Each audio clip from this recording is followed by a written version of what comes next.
Good morning, everybody. Welcome to another stream of Football Manager 2023 with Ytterhogdals IK and me. So, we ended yesterday's stream, I'd say in a rather abrupt manner, because I felt like I was skipping through things too hastily. And this is especially true for some of the contract talks that are waiting. Welcome back to the stream. Good morning to you. Well, it's no longer morning probably at your place. You got your sound on. Wow. Hi. So, yeah, welcome back. Hope you're doing well. Germany changed time zones today, if I'm not mistaken.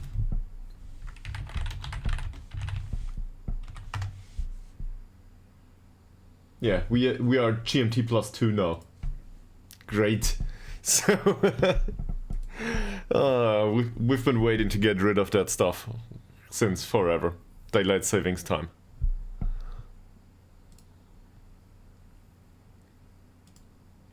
There are a few contracts that we need to deal with.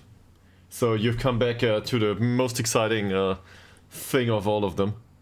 We will probably, maybe, under specific circumstances, get promoted.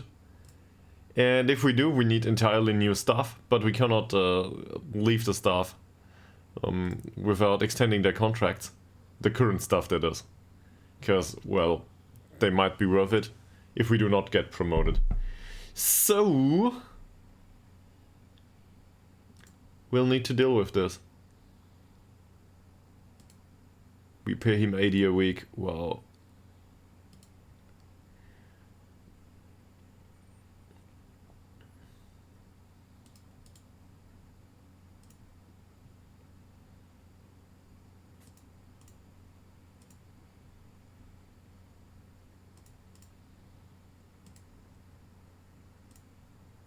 Okay. Apparently this is not enough for a chief scout anymore. He's a new 19 coach. So far so good. 10 euros a week is nothing. What's his coaching specialty though? Gotta be careful not to extend contracts of people that we do not need. Was it Christopher Anderson? Yeah. Christopher Anderson. Coaches, nothing but technical possession training, which is just fine. That's okay, we can extend his contract.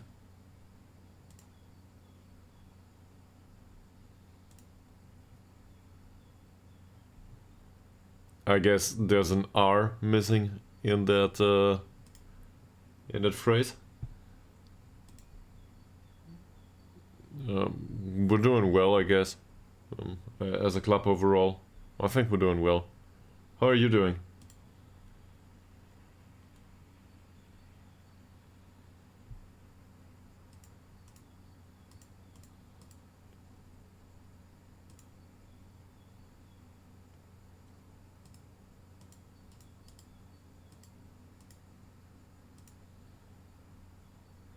They all want to raise the wage with promotion. I'm unwilling. Okay, that's good enough. Glad to hear that, seriously. That's good.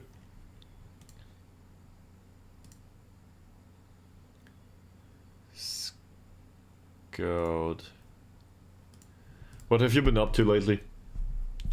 Playing anything in particular? I'll have... He's a scout. He's a scout for us. And he has knowledge in Turkmenistan. I'm not sure if we will find any players that are worth our time there, but who cares? Wants too much money.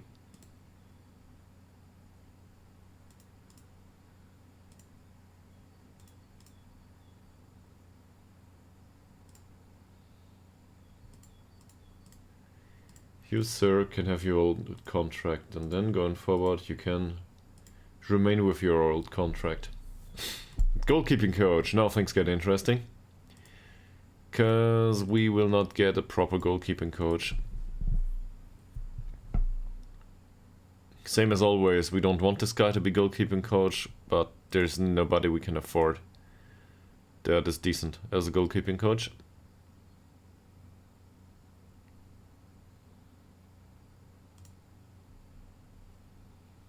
Or is there...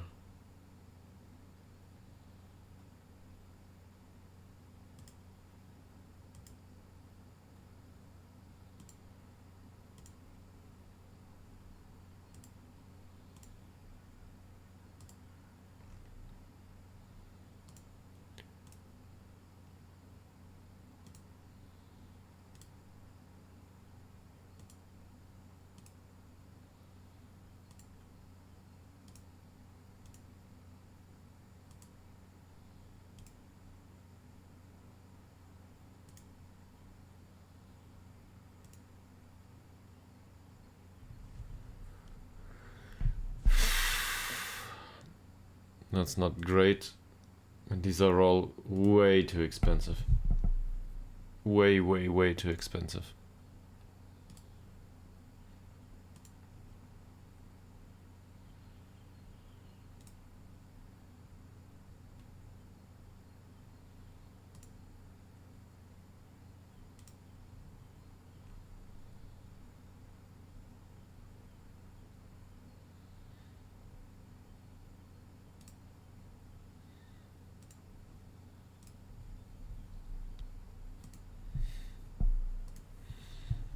Determination, where is it? Level of discipline is here.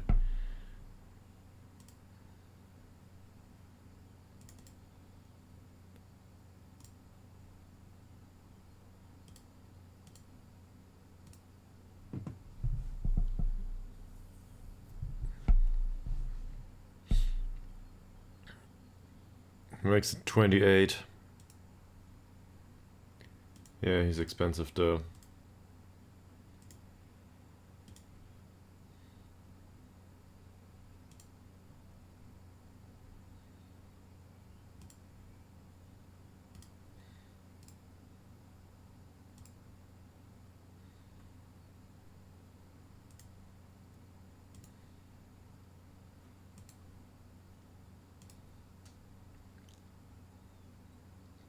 This isn't bad. This is 42. Goalkeeping coaching stats are really shitty. But that should be fine.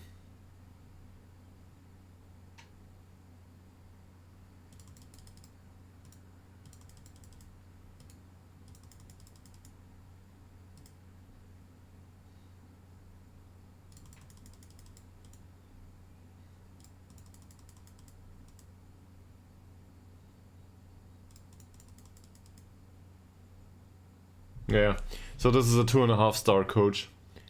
At least for shot stopping. For handling not so much, but he will be able to do 2-star coaching in both goalkeeping categories at the same time. And he costs as much.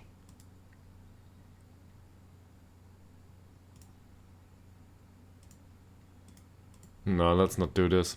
This is not worth it. But we will delay the decision here. If we lose him, we just have to take it and suffer through the money that we spend on a new goalkeeping coach at that point. But we can let this contract run out. This is one of the most unpopular things, I guess, with me. The way we handle goalkeeping coaching. I hate to do this, but well, from a financial point of view, I guess it's fine. He's U19 manager, so. His name is Ytterhogdals. He's really cheap. Does he do any coaching to speak of? Probably.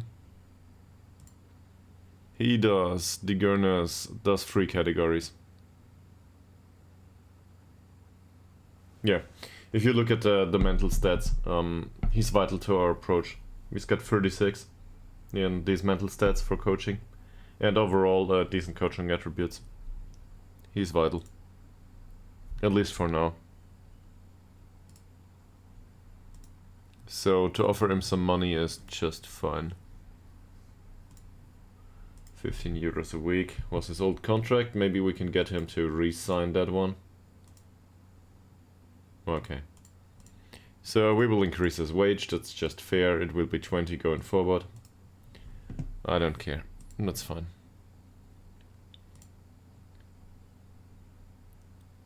Sørensen. Thomas Sørensen is a really bad performance analyst. For the U19 on top. But it doesn't matter. We employ him for the scouting knowledge in England.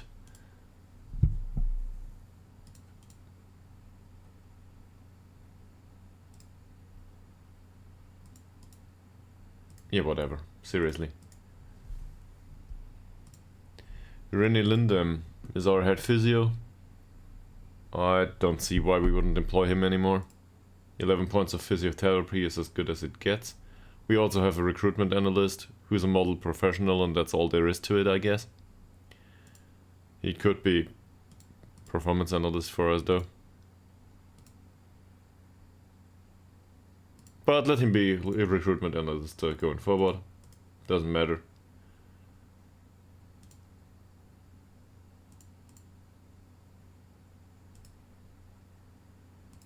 Okay. Apparently we are too greedy. And then there's, well, René Lindem. I'll just look for another head physio, but I don't think we'll find one for 8 euros a week on that level. Or anyone, that is.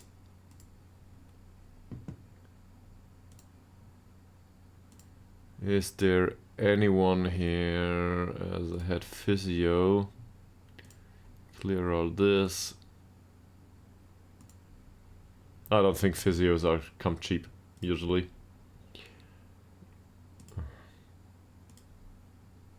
We are physiotherapy. 11 is the best we know of, yeah. This is, I don't know, it's a steal.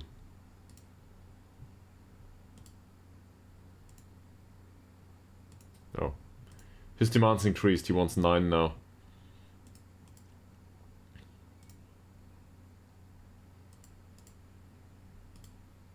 Eight it is. Great to have you on board, sir. That's it. Okay, so we dealt with the stuff. Youth contracts. There's a few players that have contracts that run out. These are 19 to 20 year olds. None of them are capable to play in the first team. For him, in particular, we could probably free a spot. But it's not like he's worth it, on one hand. And on the other hand, we've got 2 hot prospects there that I don't think we will need. No, so I don't think we'll need him. The hot prospects will take the spot. We've got Nagongo and, what's his name? Burnson. Nagongo and Burnson play there. And they are totally fine. Same with Carlson. He's really out of luck, because his position is taken. And I don't see us playing him as a box-to-box midfielder going forward. This is no good. It's not like he's yeah. He's just no good. So we will set him for release.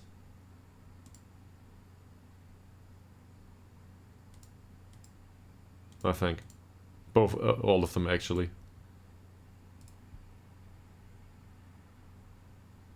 With him, the situation's a bit different, but not enough. I guess we do not need any of these. He could develop a lot though. So let's not make any hasty decisions just yet. We can set them for release at the end of the contract. Seriously. We will do that back at that point. But nobody wants him for loan. That should be a clear sign. So we lost 6k. Fortnightly performance analyst report. Well, finally something. So still we're doing good. Goals per game are great. The expected goals are great. We did concede too much, but it's still vastly better than with the remainder of the league. The shots on target ratio is concerning though. Pass completion ratio is a bit better than in the remainder of the league.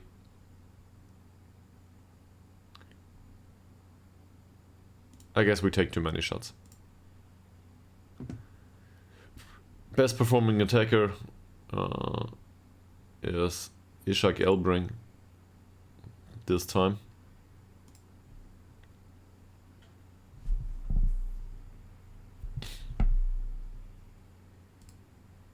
Let's see if we can bring him in for trial, for fun. And the worst attacking team is FC Gude.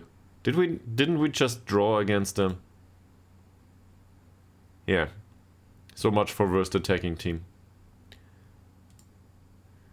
Important dates in September are just league games.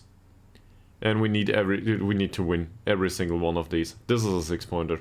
This is particularly important. But we need to win every one of these if we want to get promoted. Otherwise we might drop out of the promotion spots.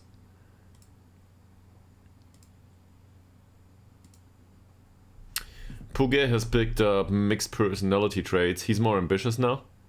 He's more professional. And he seems less adaptable.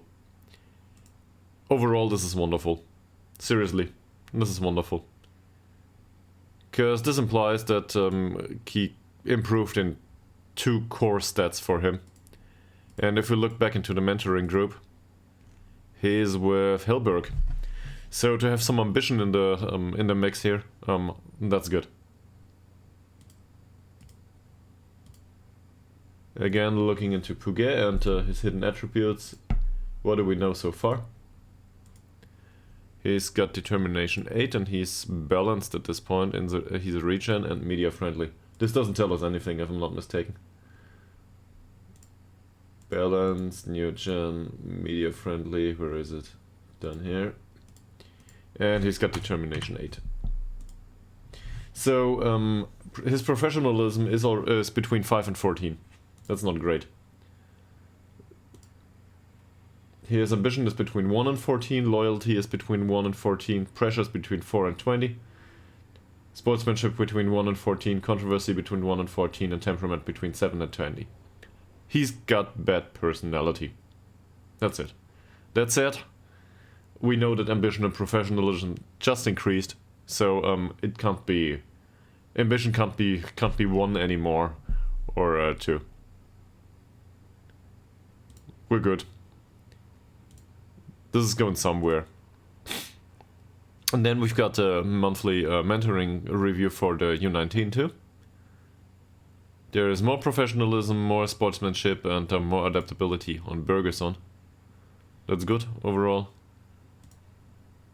Balanced personality though. He's level-headed. Balanced, level-headed. Does this tell us anything? Level-headed apparently implies better loyalty. Yeah. So he's a bit more loyal in comparison to Puget. His loyalty should be between 11 and 14. That's it. The rest of it is more or less the same. His professionalism might be worse. Overall though, that's good.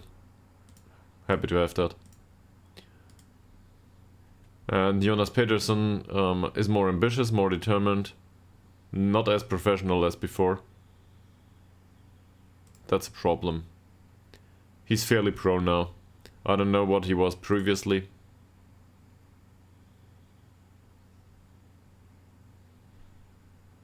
Yeah, not sure. That's something I skipped last stream too. They want us to train his crossing. Fine. Train his crossing. Whatever.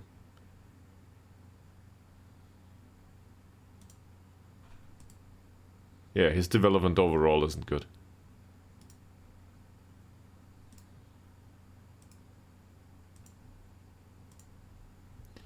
So... let's keep it like this.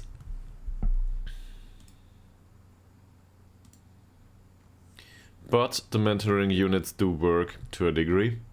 This is good.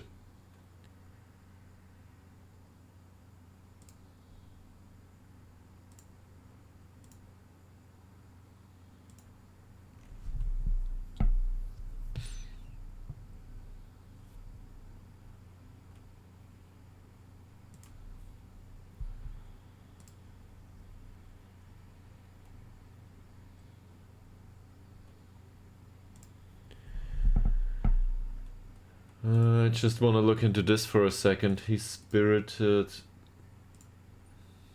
I think I had a look at this yesterday, but yesterday's so long ago.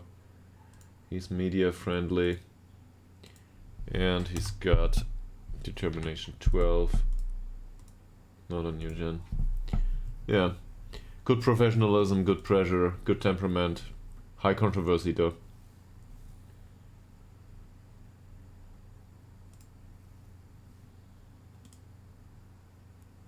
Overall, still a good personality, I feel.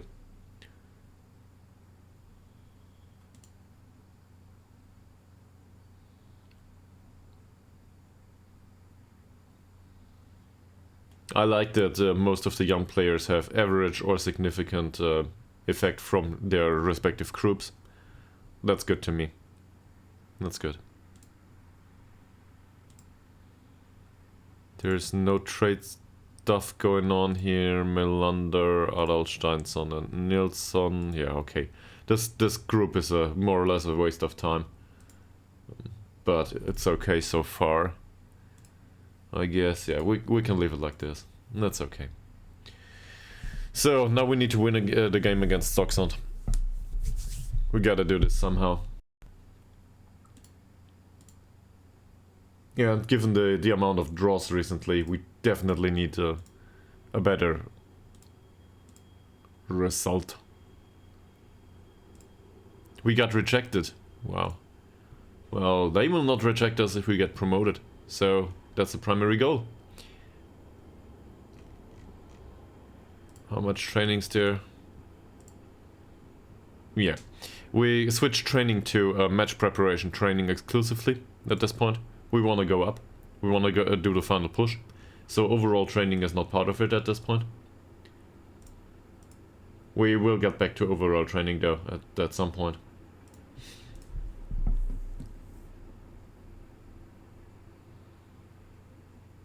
I'm glad that I didn't rush this yesterday.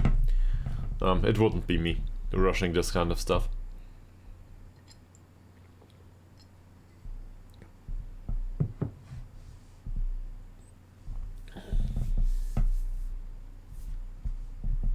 Two more messages. Yeah, it's not important to me, thank you very much.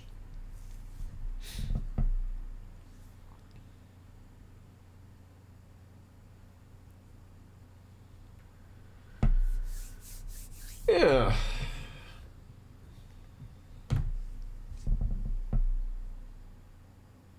Anything new for you guys? We've got some time on our hands. Might as well chat about, I don't know, your weekend. It's raining cats and dogs here. If you don't have anything else to talk about, just talk about the weather. It will be fine.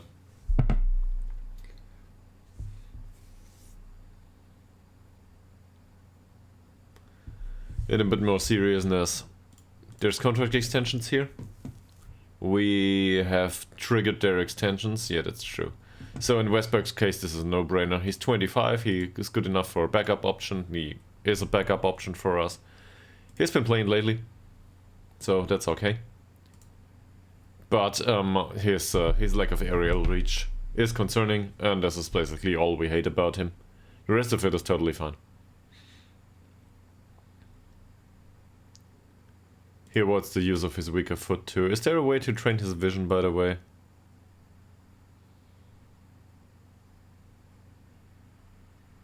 No, not at all. And his first touch vision and passing are... I guess...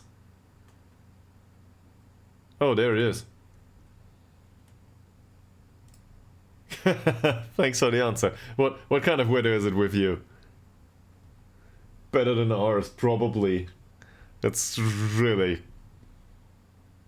Well, I'd say in German we have a way to put this. Let me look it up. I don't know what the English word for one of those for that phrase is.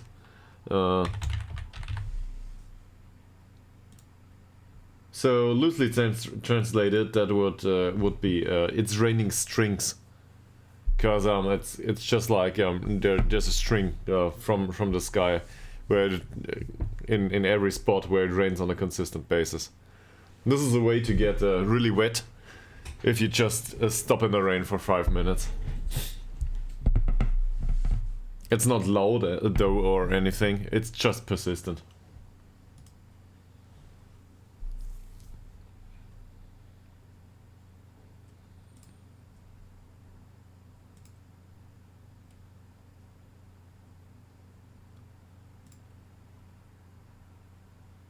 Okay, they signed him. And with Roland, it's basically very similar. He's on a 6 euro per week contract. If we loan him out for another year, that's okay. If we get him back and he plays box to box for us, that's okay too. He can do.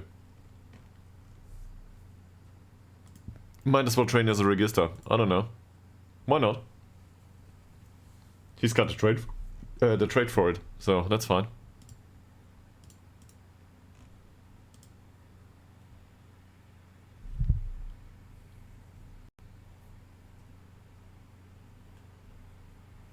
So against Stocksund, we will have preparation for teamwork, attacking movement, defensive shape and attacking corners. That should help us with the result, hopefully. On the other hand, training performance in general would probably suffer, because there's no overall training anymore.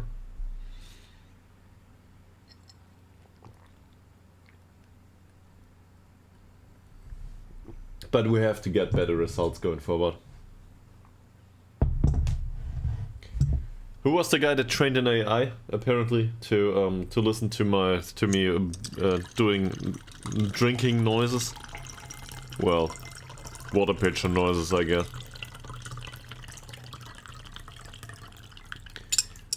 His AI must suck. He hasn't been around lately, if I'm not mistaken.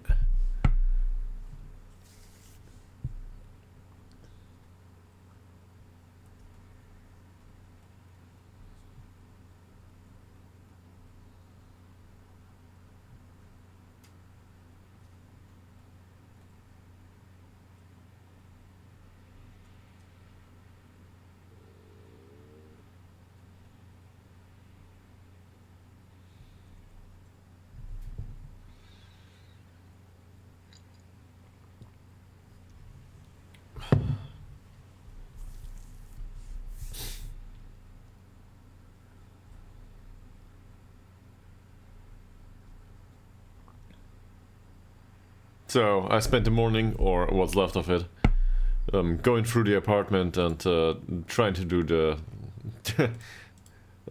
how do I put this? Chores? Chores it is, right? So I did some of the chores. Because, if you've got the entire weekend to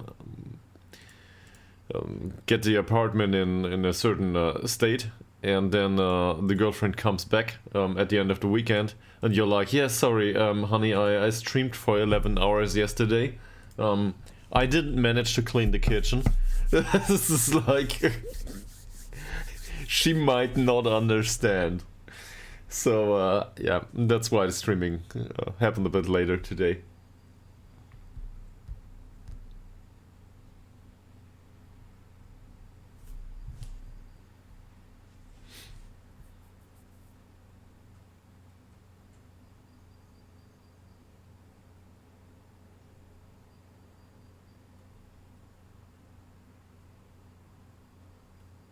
We might have skipped a few frames here. Should be fine now.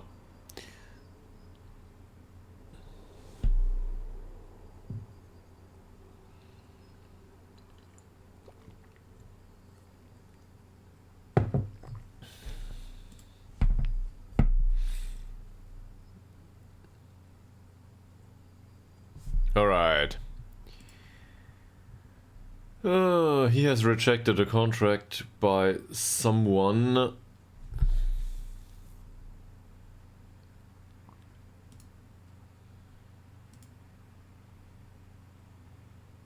We were not interested. We were not interested due to the fact that his jumping reach and his strength are not good enough. He's 19 though.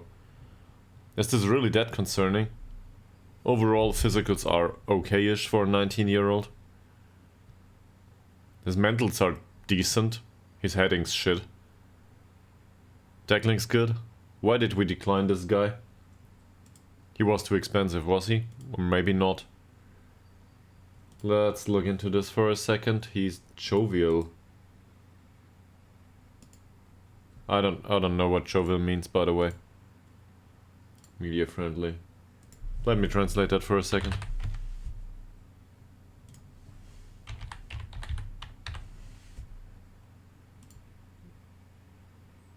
Wow, it's the same word in German. I don't know what jovial means. Ah, there it is. Okay. Yeah, so that implies a certain casualty, but also happiness. If I interpret this correctly. Great. And he's media friendly only.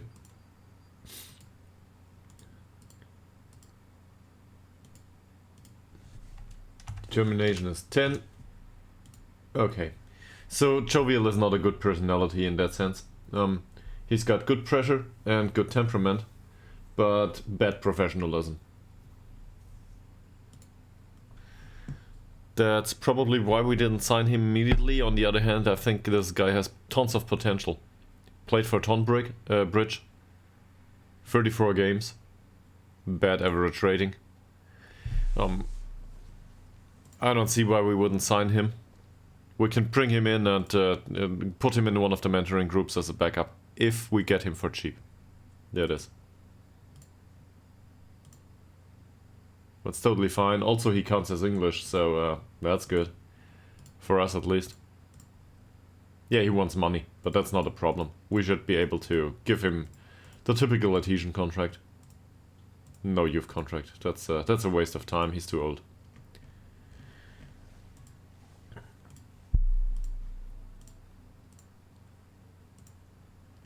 Something like this. Yeah, apparently this is close to the agreement, so this is fine. We'll do something like this. Was he suspicious to injury or anything? No. He wasn't. I wouldn't call this a hidden gem. It's more of a... how do I put this? So sorry Jake Bradford, but I'm rather happy that you are not a real player. You are not a hidden gem, you are more of a hidden rock or something. But with enough pressure you might develop into something worthwhile.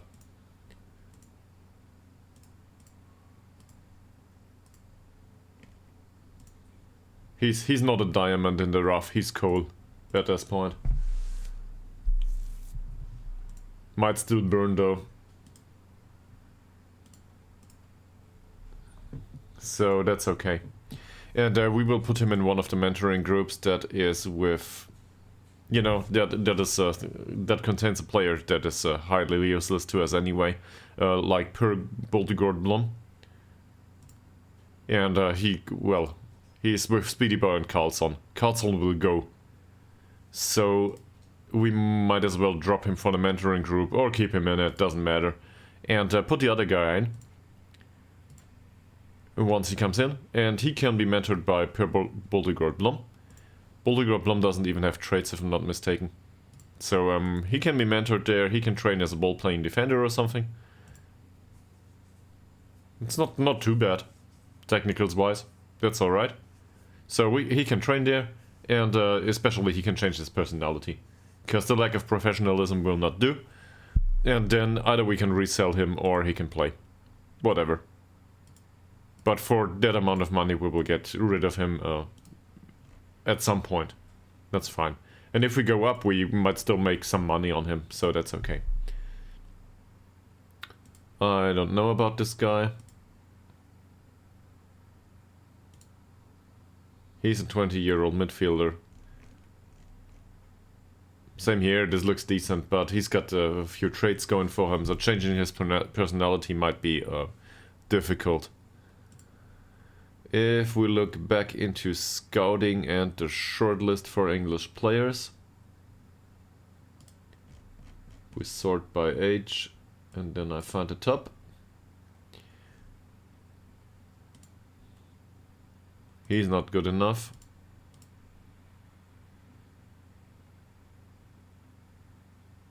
There's a few players in here that have really bad personalities.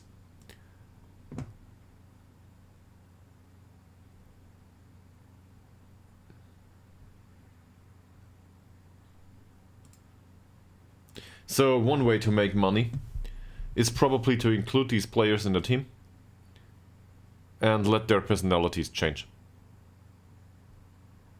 Temperamental is hard though.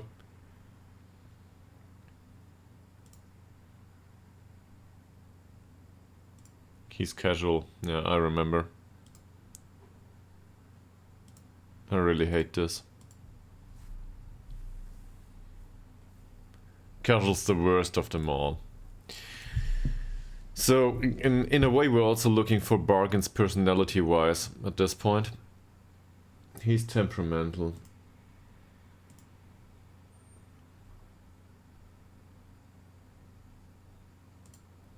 Temperamental, he's a new gen, determination is 3. That's really bad. Volatile and media friendly. That's not the worst.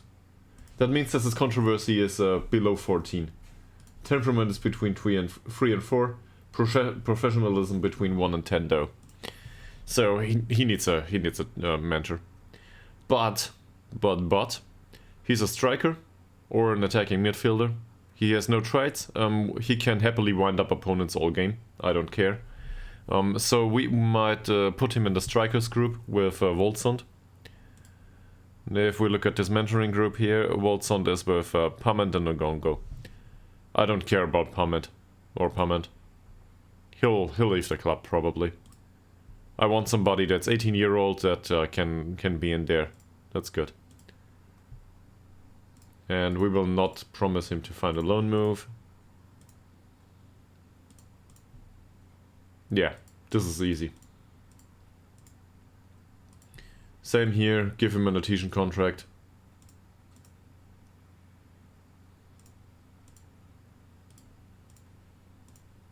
Hopefully he accepts this. If he does, he doesn't. He doesn't. Well, in that case, he doesn't. We will need to come back to this then. Because I think overall this is a worthy... How do I put this? This is a worthwhile way to spend money. Not so much for him. And I know they've been in for trial, most of these. Otherwise we wouldn't have knowledge about them. But especially the 18 and 19-year-olds... Well, we offered a contract to him, did we? How are you? He's unambitious. I don't think so.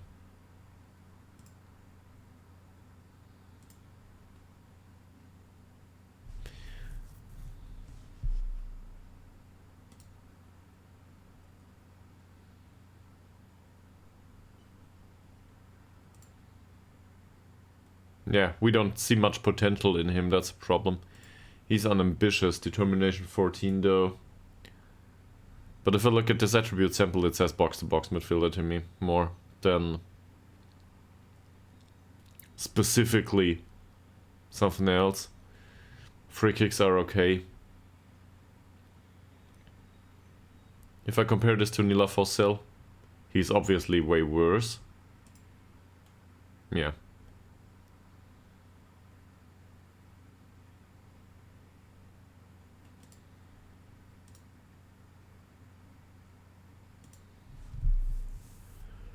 So the technicals need to improve, physicals need to improve. I don't care that much about the physicals, they will probably go up to a degree. Natural fitness of 4 is really concerning though.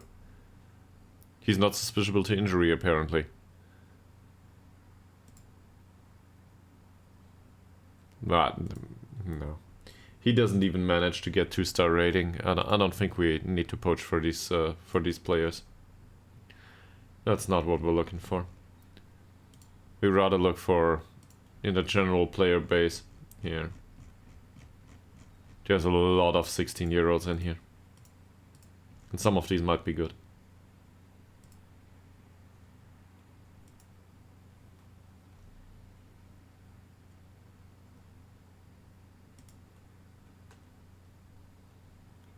"16-year-old unambitious. He never was with any club. That's probably because he was released by us." Well, I think we didn't sign him. Simple as that.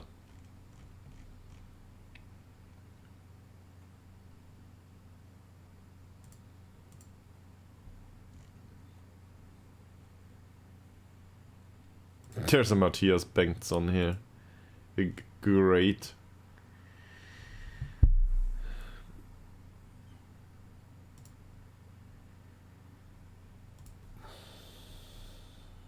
Most definitely not.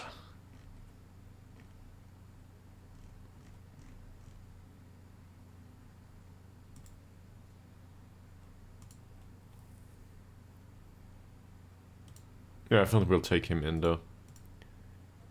And we will remove this guy from the shortlist, not because he's an egghead, but the short simple passes I don't want on anyone, if I can help it.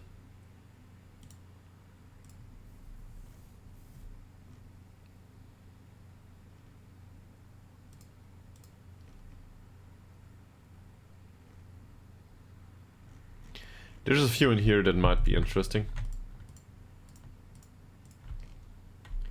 Especially those that we have no scouting knowledge of.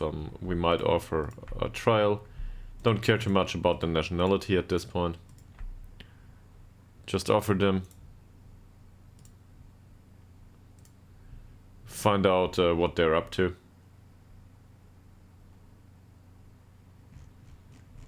And then maybe there's somebody in this entire sample. Also there's players in here that look like they could be worthwhile. And we lack some knowledge on some of them. So let's offer a trial to the best of those. Probably all too expensive though. But who cares? He's apparently really good. But I don't think I want him. Matches 3 requested though. Yeah, well... 3? Okay.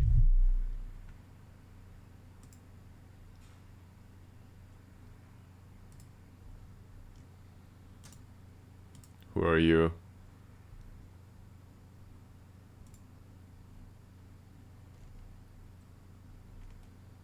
Yeah, we'll look into these once we get promoted, I guess. There's it's too early. There's a lot of bits that got rejected here. All of them actually. So much for trials for young players at other clubs. Nobody wants us to have their youth.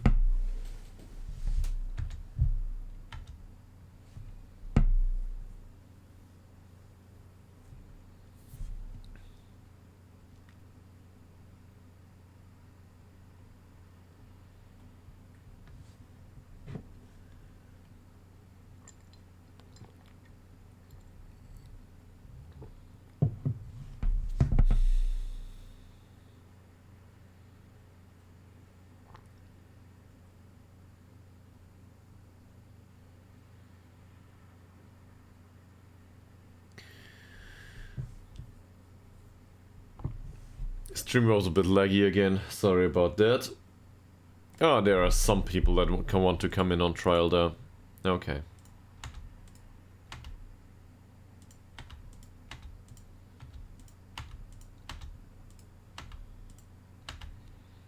They can go straight to the U19.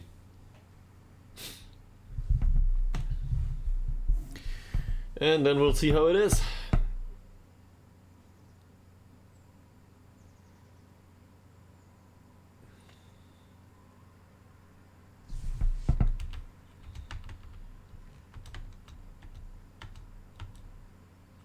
And Alex Penny is gone. Whoever you are. Apparently we know about you. He might have been on trial with us. Doesn't matter. I'm not interested.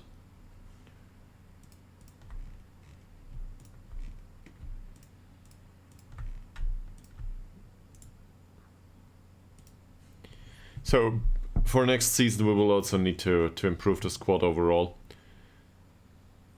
He will not play, that's for sure. Where's Malte Ekman? Here's Malte Ekman. Welcome back to the squad, sir.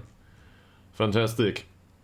There's a few players that might sit out one of the matches due to yellow cards. On the other hand, that earns us money, so who cares?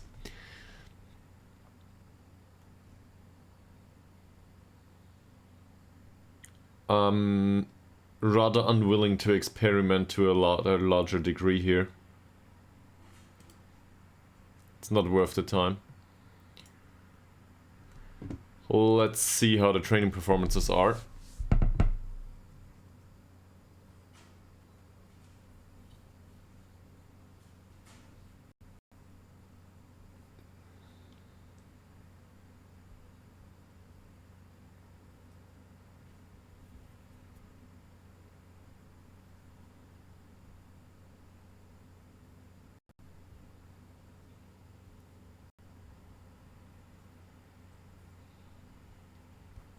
Fifth worst performance in terms of yellow cards. 41 yellow cards this season. Not bad. Not bad. 41 cards. That's dirty. I didn't expect that. It also shows commitment. So that's good.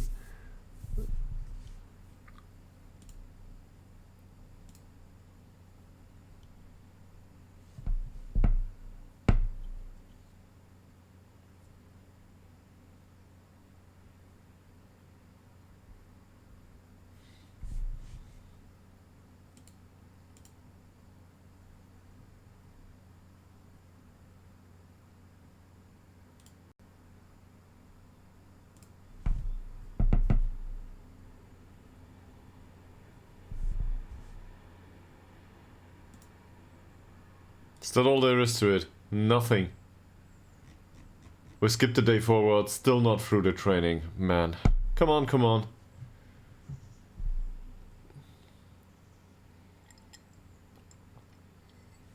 I need new hardware.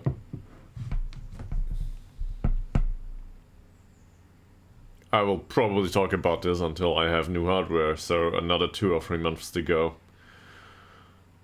Or even more.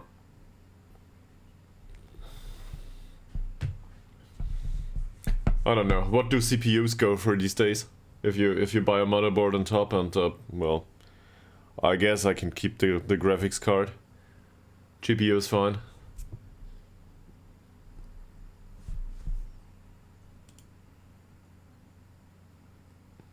Opposition report. So they were under pressure for a lot of the match. That's good. They did not complete many passes. Great analysis, by the way. Thank you very much. Yeah, we do not have a full opposition report for some reason.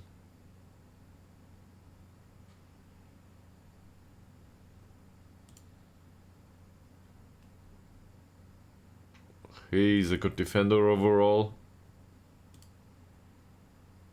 Clearances in 90 minutes are shit though. Doesn't matter much. Lots of headers and poor heading on him. Well, you can see why. He's a poacher.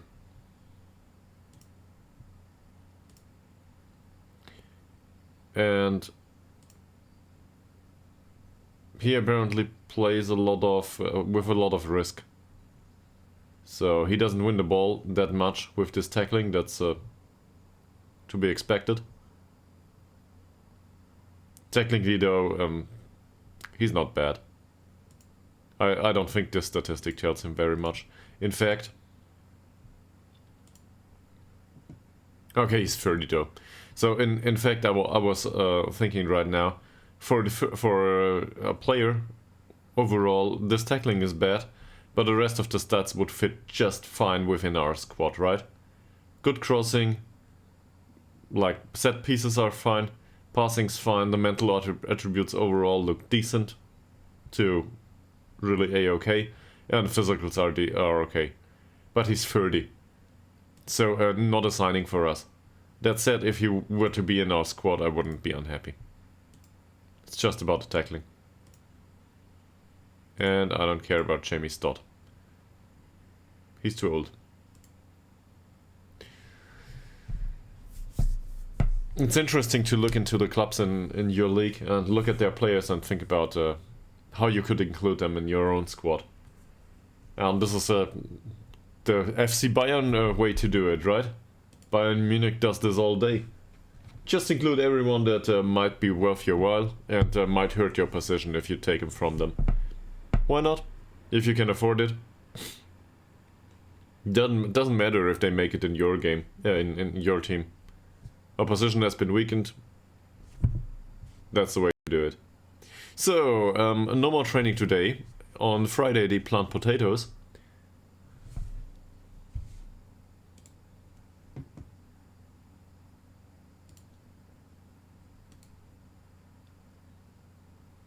Burnson is excited.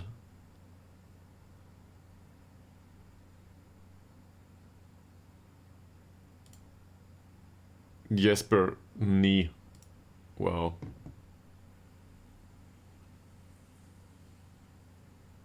Ah, he was on loan for them. So that is why he's excited about returning there. In that case, we should probably play him, right? He's excited, he wants to play, so let's play him. Why not? He's also... Like, seriously, look at this form. This is not great, but there's no complaints about this form overall. This is just fine. So far. If I look at Ngongo's form on the other side, this is a bit wobbly. There might be some bad matches in there. And from that perspective, I think Burnson is the better choice for this game. We need somebody to perform consistently. So that's okay. I'm not sure if Westberg in goal is a good choice. Apparently he trains with like a beast though. So why not? Smailovic, does he deserve a spot on the pitch? Definitely. As always. Well done, Mr. Smailovic. Well done. Hellström will be out, so there's not much of a choice here. Ytterhogdals will play. If we can agree to this from a training perspective, and we can. That's good.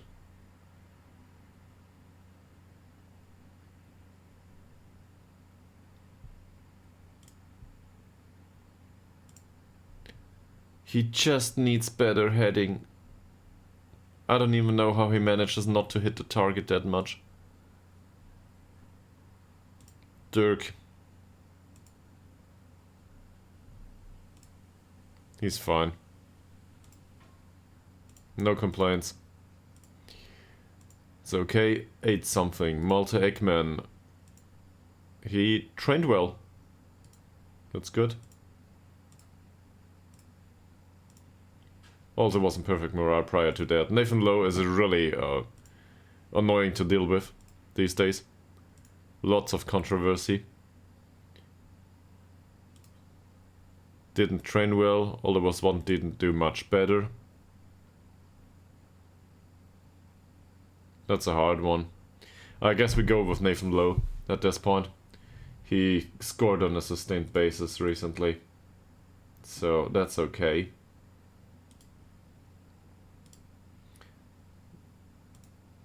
Nila Fossel will play, as always.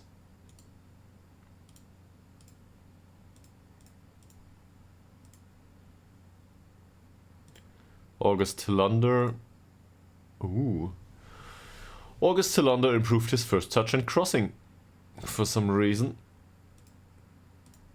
Where does this stand in the overall picture? Yeah, he needs better long shots, but that's about it.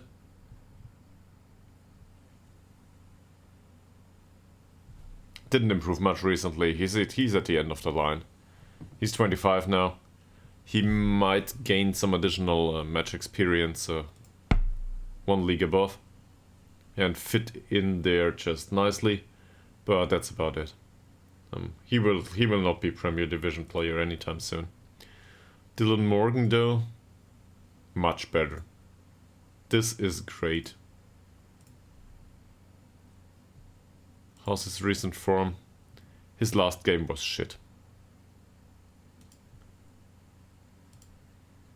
But he's in perfect morale now. He did improve in training. I'm willing to give him another chance. On the pitch, that is.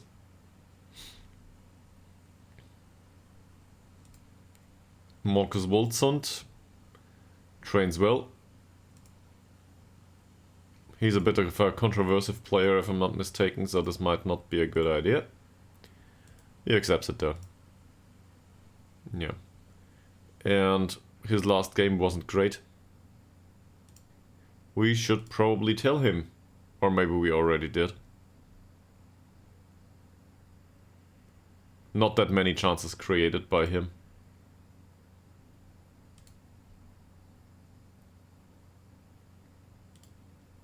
There it is. Perfect morale now.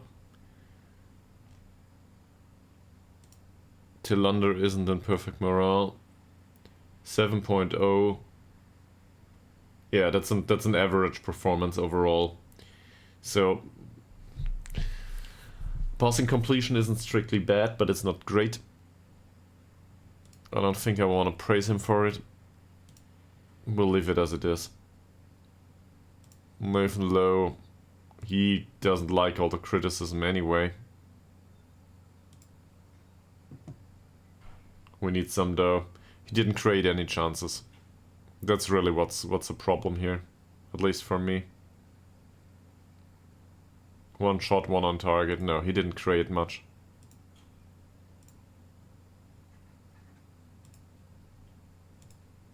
This time he accepts it. Alright. Antoine Dirk. 6.7. Tackling was 100%. We might have already praised that. And Ytterhogdals. Well, he didn't have a good game last time out. Tackling was good though. We already praised him on it. And I do not want to criticize his defensive performance here, even though it's worthy of criticism, because he will just find an excuse for it. Tackling's good, heading's good, so my defensive performance can't be that bad. It's about the amount of interceptions and the amount of goals conceded though. But it's not like we can do anything about him. Coleman, 7.05 is bad for you. Nagongo, he does fine. 7.4 rating last game's good. Can we praise him on the headers? No, on the tackling probably.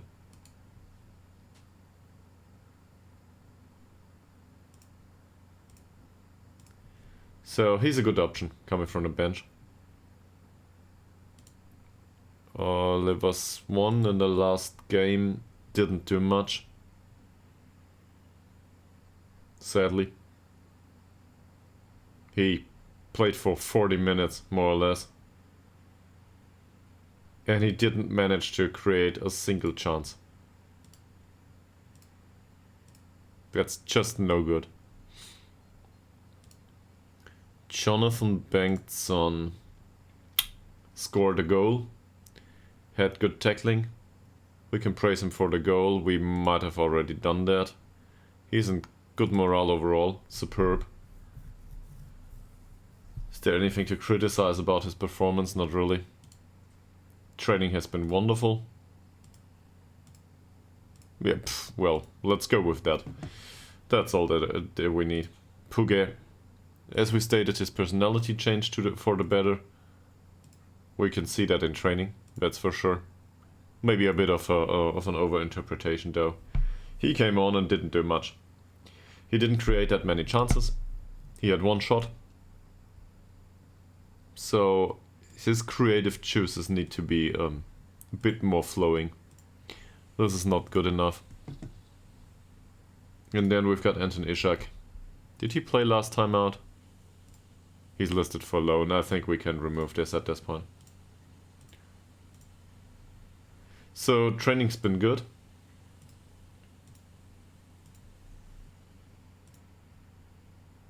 .7.0. I mean, he didn't score. He created a chance though. But expected goals wise, this is not great. So we will criticize this anyway.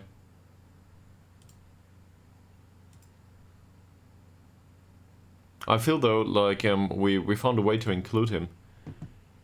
A really stupid one, but it works. We include him as a striker that doesn't try to do anything fancy. And that works. To a degree. So, what's missing? A goalkeeper.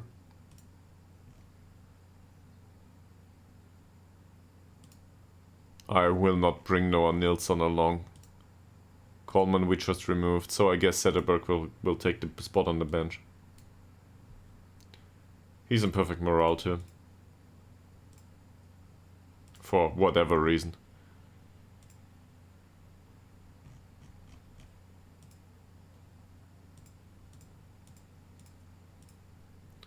Ostrom. Again.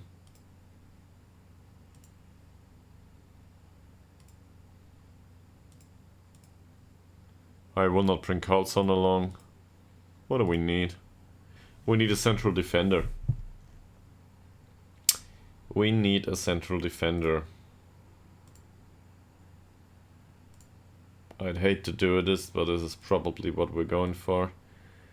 And Rigby, in Rigby's case, let's get him off the loan list. Yes, I realize that he needs it, but he will not get there. That's it. Didn't Rigby have the red arrows recently?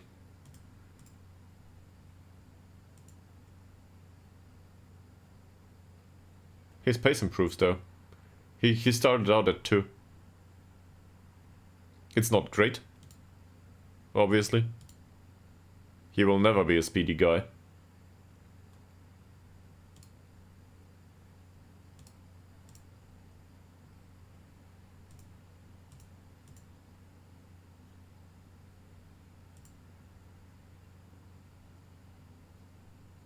Yeah, not sure.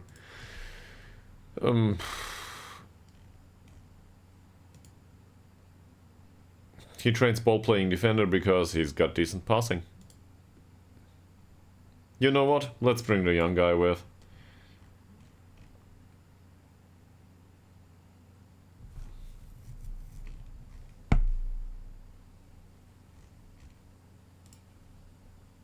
How's our model citizen doing? This is better. This is better. Is he right-footed? He's left-footed. Oh, interesting. Great. Mr. Pejovic, great.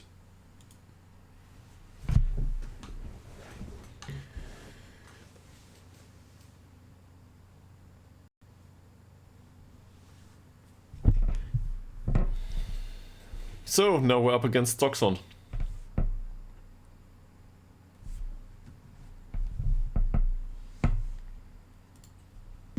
There's a few people that accepted their warnings with various degrees of acceptance, I guess. Yes. Yes. He's got a long flat throw now. This means that... Where's Ngongo? Oh, he's down here. With the... With these two. I don't care. They don't take throws anyway. So... that doesn't matter to me. On the other hand, if we could pair him with somebody... like these two up here.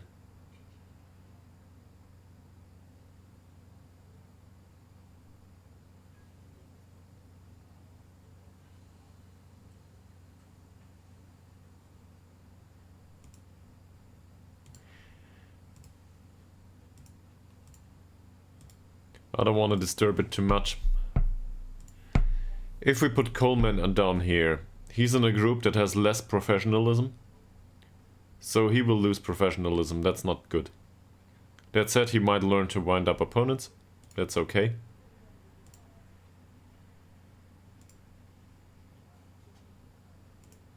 This group up here, though, is one that contains players that do long throws, and Burnson could use this. So, Coleman is not one that is destined to be worth our while anyway. Let's put Coleman down here. There's still influence. Get Ngongo out of this group, get Ngongo into this group. If we can find him, that is. There he is. Yeah, he still gets significant influence from Anderson. He's got light influence on the rest of the group. And Burnson is in here. Burnson has decent long throws at this point.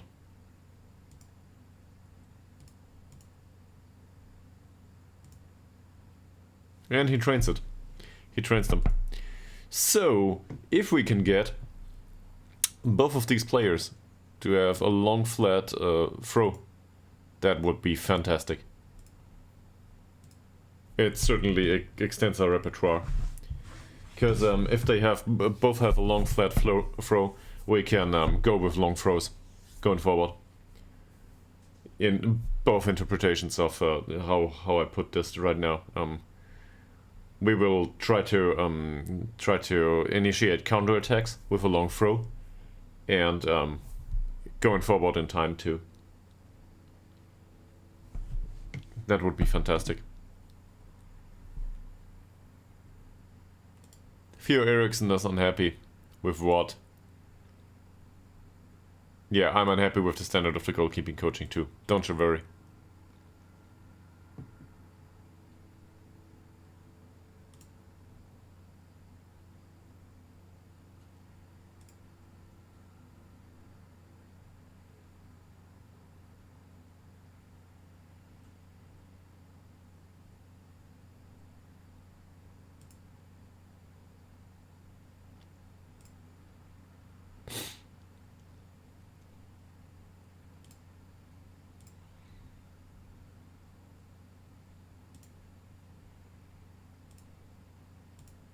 He doesn't like the high amount of extra training.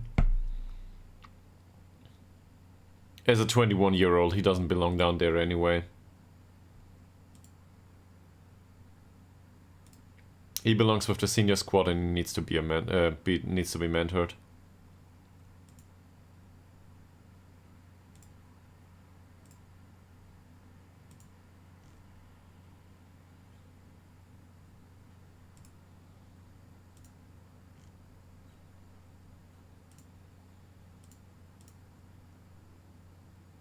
Oh.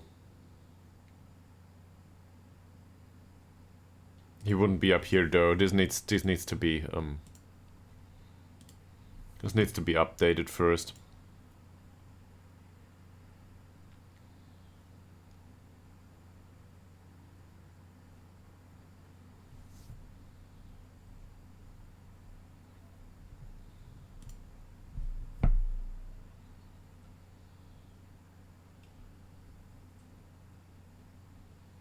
Hopefully we can spoil his day.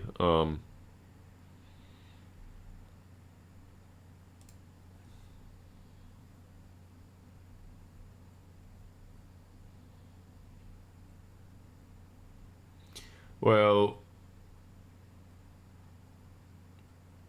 hopefully Luleå can spoil their day, and they can have a draw, because both are on our heels now, and we need them to lose points. Seriously. Like, everyone around us needs to lose points.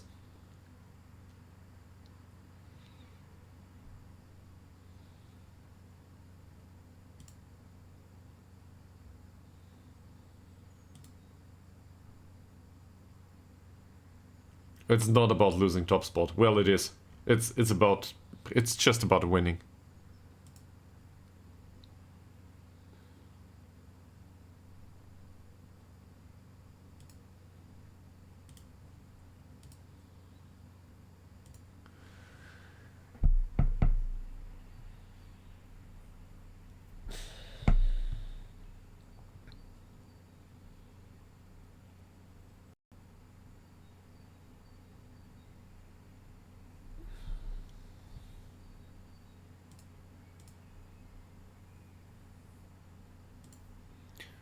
Alright. That's done. His training is shit. And given that he's in the first team now, he will need to find a mentoring group. We just talked about that. He's no longer a highly influential player at this point. Go away, Lo. No influence though on him. He's 21. Why is that?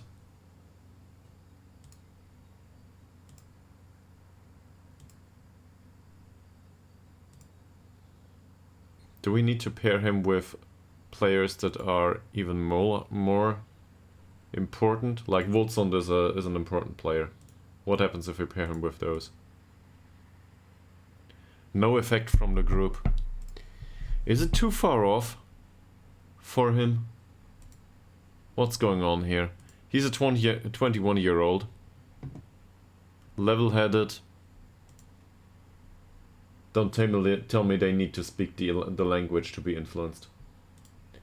Balanced player, 6 points of determination. Level-headed. He's got decent loyalty. And the rest of it might be all over the place. I don't know what's going on here. His skill level isn't that high.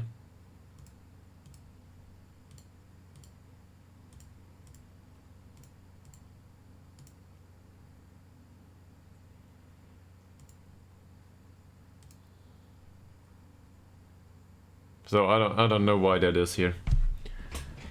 But he doesn't get any influence.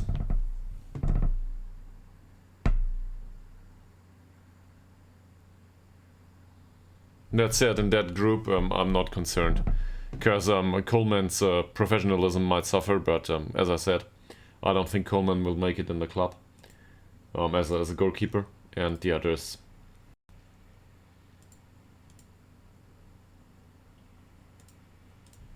It's fine.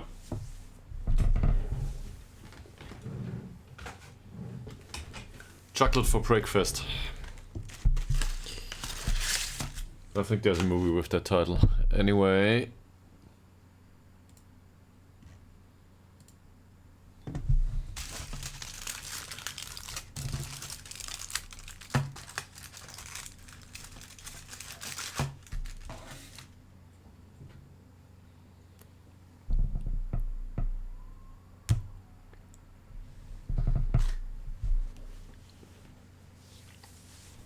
Let's see what Burnson can do.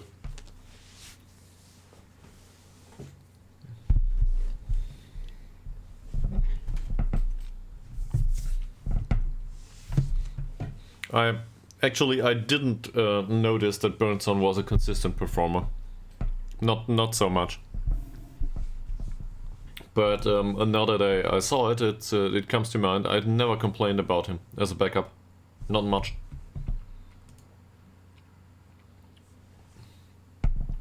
Oh, so we finally start scouting the opponent once it's needed. That's great.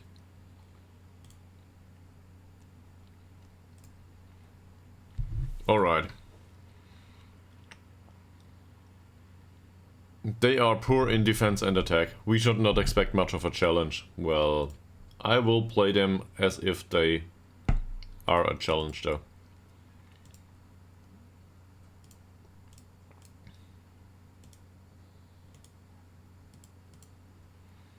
There shouldn't be much of a change here.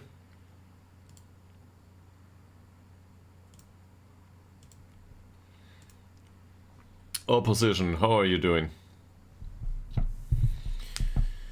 So, this is a lone striker. He's got really great off the ball movement and the rest of it is fine too. He's not that strong though. That said, we will not be able to tackle him hard because his dribbling's good and we give away too many fouls anyway. This is something we need to improve upon. So, no hard tackling today. Let's see where this goes.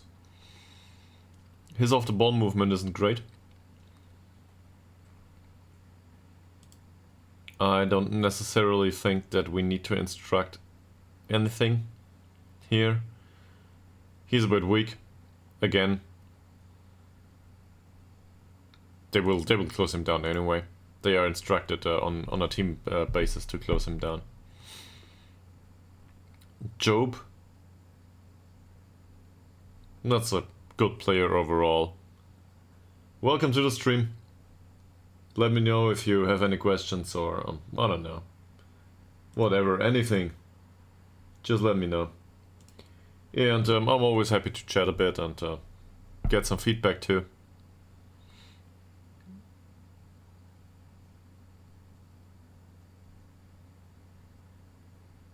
He's got bad off-the-ball movement, bad dribbling, bad jumping reach and bad strength.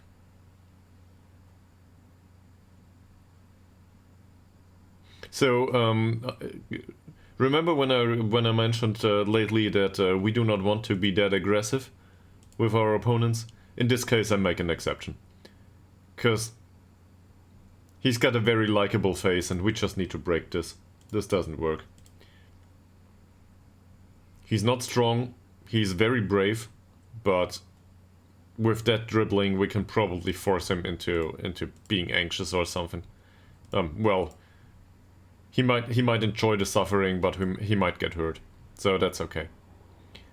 We will do this.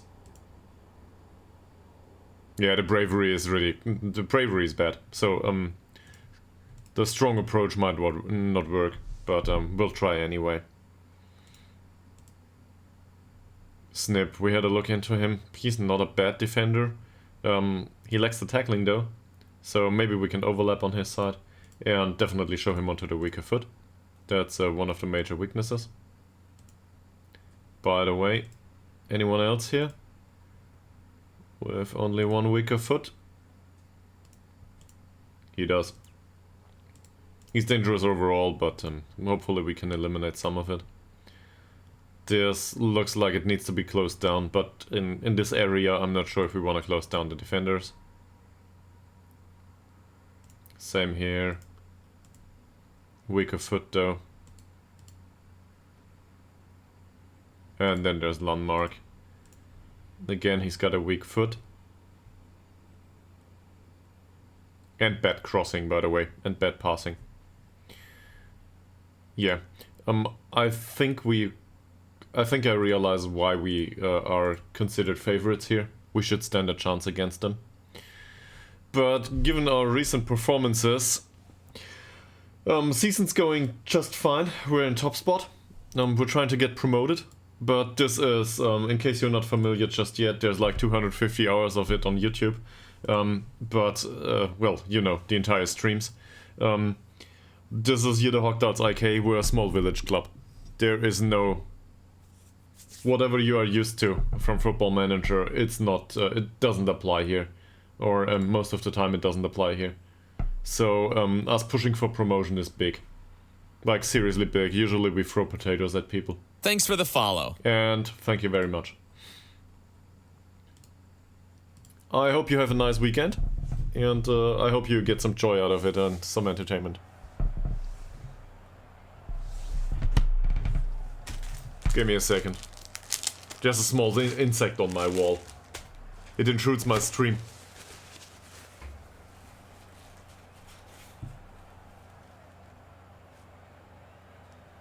I'll throw it out the window.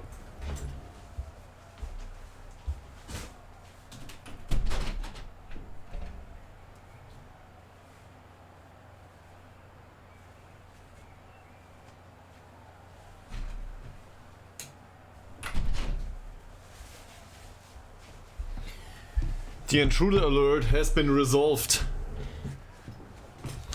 I saved an insect today, it would have dried out in here anyway.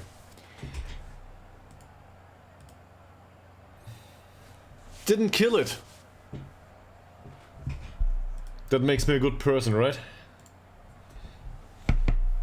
Okay, we need to win this game. We absolutely need the win.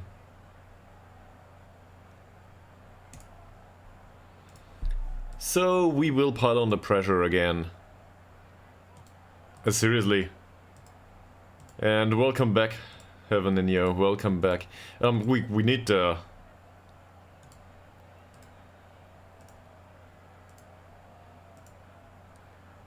There's not that many insects, by the way, up here. We're on 4th,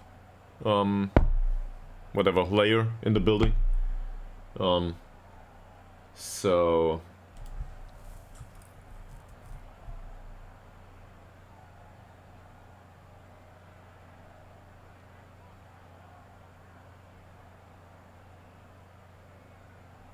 Who are you playing though?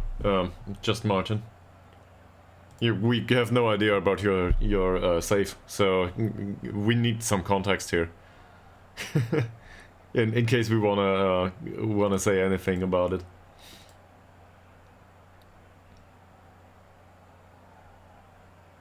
But finishing second in season 1, I guess this is one of the bigger clubs.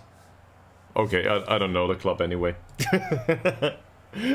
I would need to look this up, so thanks for telling me, but that contains no information for me. I need to Google this. I'm a bad person. Sorry. This is... a Danish club. Well, okay. Okay. Yeah, now I get it. So that's a big test, yes. Alright, we want to dominate possession here, and how do we play? Obviously we need to overlap here too. Just because, due to the formation, right? That will not do it though. But if I look at this looks, tennis on a yellow card. 2 minutes into the game. That's one of the wingers. That doesn't tell us much. Give me a second. Better. Yeah, there's sound now, at least for me. For you, hopefully, too. Telander. August. Telander. Come on. Took the shot. It wasn't a good one, but he took the shot. Nice way to go about things, though. Burnson, Telander. Burnson with the cross. Morgan. Wilson immediately deflects off the defender. I would have guessed that Morgan takes the shot himself. Morgan, Hagedal. The header was on target all of a sudden. That can happen. He knows where the goal stands. Morgan, Forsell, nice ball. Dirk.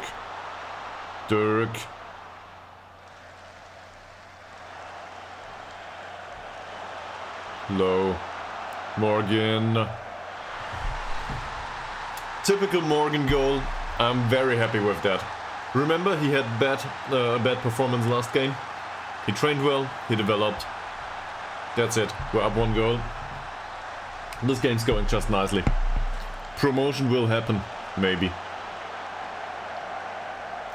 Wonderful technique.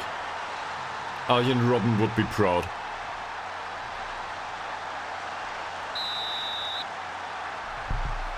Yeah, that's good. Seriously, that sounds good. I started unemployed in this save too. The first season is not on YouTube. I didn't do streaming back then, but I managed to save them from getting relegated barely through the relegation playoffs in the first season, and I went up in the second season immediately. So this is where we are now. A few years later, though, we might have tried a few times to well, get promoted.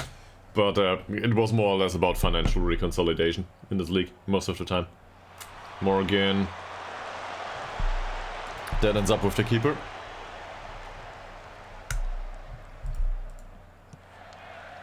Long ball by Berg. And that shouldn't be... well, it shouldn't be a problem, but he managed to get a problem out of it. Low. Wilson loses the ball. No big deal.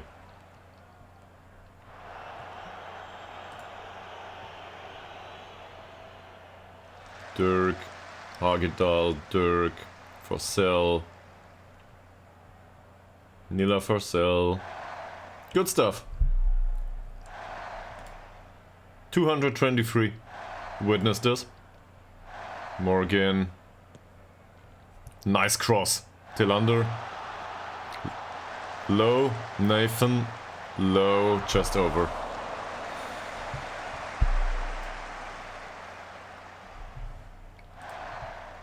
Boltzond again. Nathan Low. Will he take the long shot?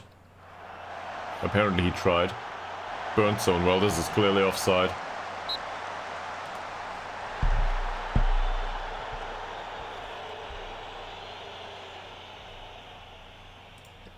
If they keep creating like this though, this will not end up as a 1-0. Ekman. I think everybody that knows this club saw that shot coming from a mile away.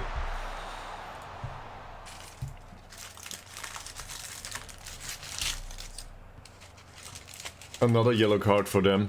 Nathan Lowe. Well intercepted by Tillander. Ekman. No shot. Okay. Dirk. Snip and another corner. We're good. We're good.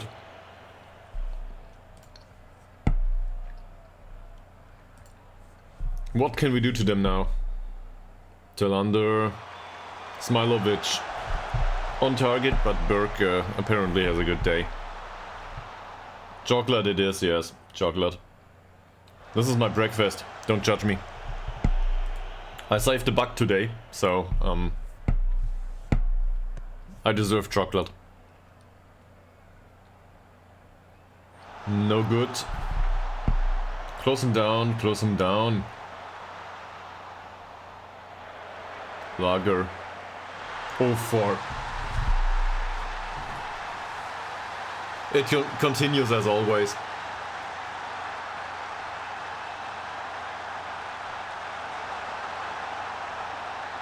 The initial problem is that he didn't get closed down. Burnson didn't manage to catch up with him. I don't know why though. Burnson's really fast. Yeah, this is not the way it works now. I will have a proper meal going forward. It's in the fridge. I just need to put it into the microwave and then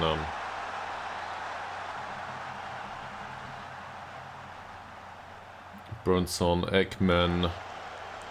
We created loads. Again, one long shot. Burnson. Not a bad effort. Low. Tillander. That would have been the day. Come on, guys. Do we encourage? We demand more, right? We demand more. They like it. Mostly. Anyway. Hagedal.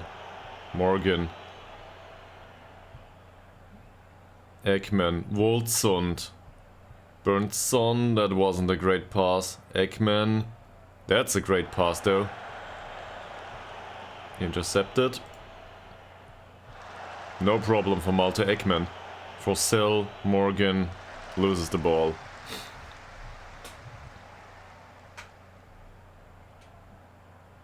Job, Lager.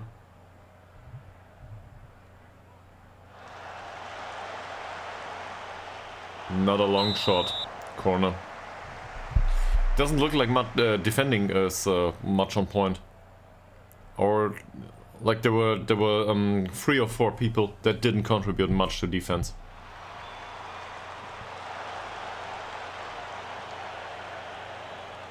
Ekman keeps it in play. Job, Forsell. Job, Ekman, Forsell. Yeah. Just put it out of the danger zone.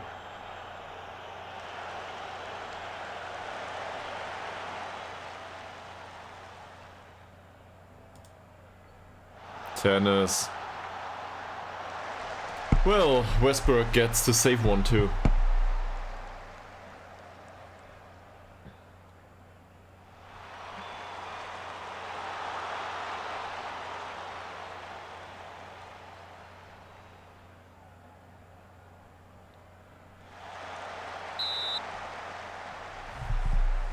We gave away control of the match.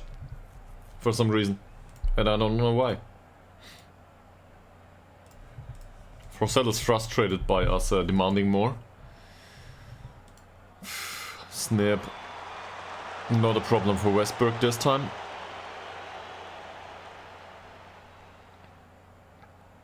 Morgan. Dirk. Forsell. They retained possession just nicely. Low. Burnson. In the penalty area. Burnson. Good pass. Tillander. Woldsund. It's in. They labored that one into the back of the net.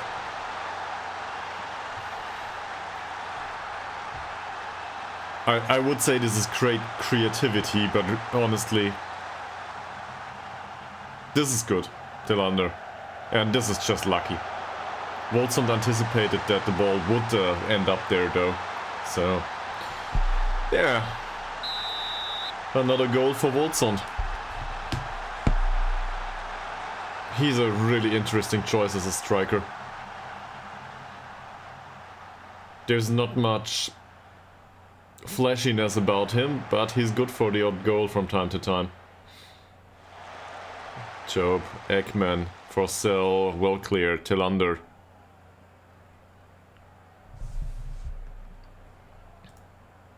August Tillander with the free kick, Hagedal. Ooh.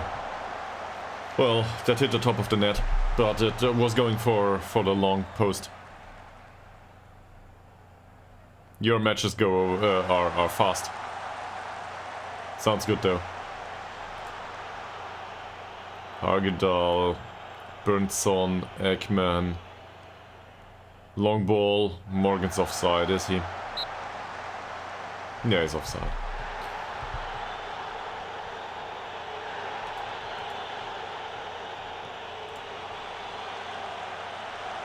Interesting choice. Woldsund, Tillander.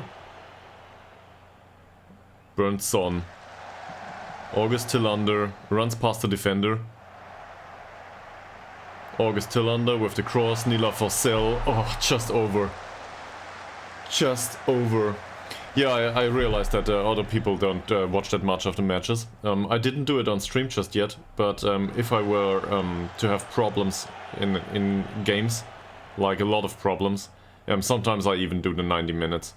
This is entirely unpopular, obviously. Oh, come on, Morgan. You're paid to run, not to sleep. Seriously. Tillander. Nice long ball. Now he runs. Forsell flicks off the outside of the post. How can you not score? Malte Ekman, another free kick. Low. That's defended by Dirk. Smilovic on his yellow card. Tillander. Woldsund. Not a good header, not a bad one either. Smilovic is the one of the two defenders that is less exhausted, so this is a problem to a degree. Yes.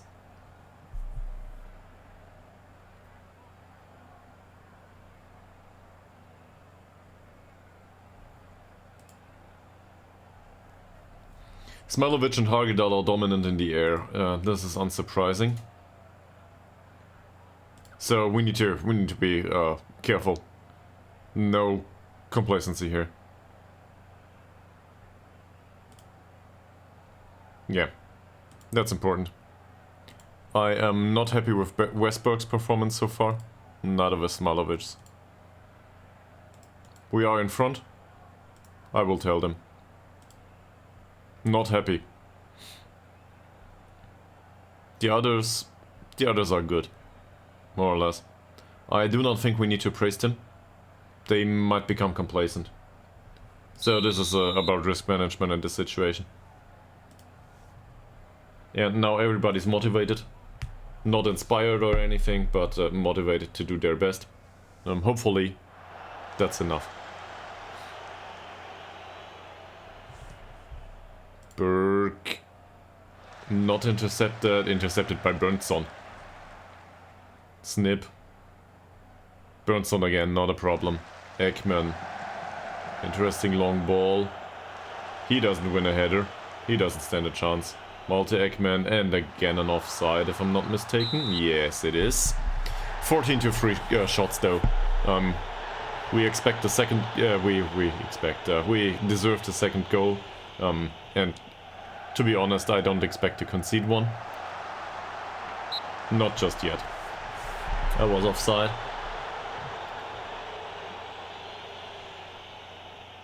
Snip. I'll kill it. He's closed down fine so far. Snip, will he go for another cross? It's a long shot. Not a bad effort.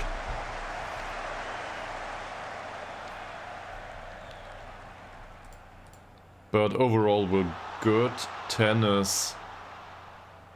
Smilovic shouldn't have a problem with a possession pass here. Hagedal, Forsell. Why Nila? That was entirely unneeded. And now we face this one. Hagedal, well defended. Hagedal. Dirk. Forsell. This looks like, if I look at this looks like Ekman is in man marked. Low. Nice one. Woldsund. That doesn't count as a killer ball just yet, but nice pass for Tillander. Burnson finds Tillander in diff. Oh, come on. It was a really nice penetrating pass by Burnson, by the way. August Tillander with yet another corner.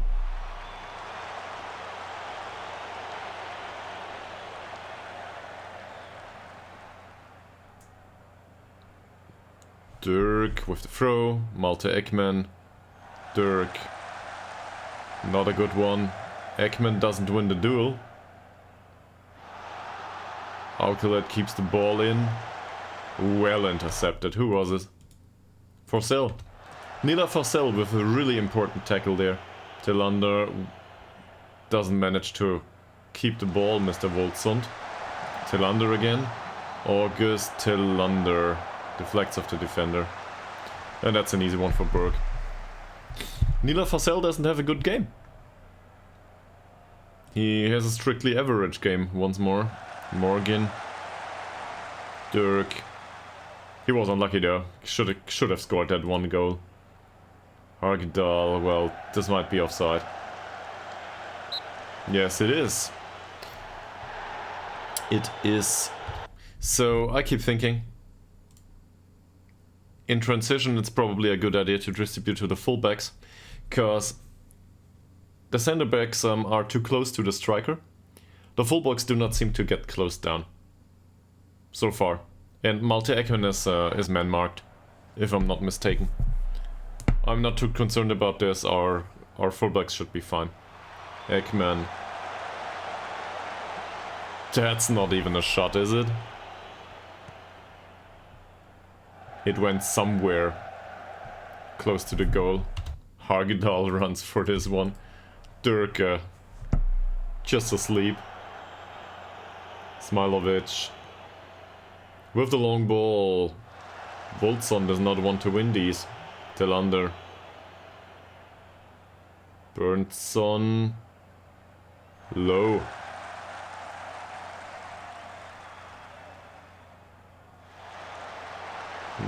Intercepted.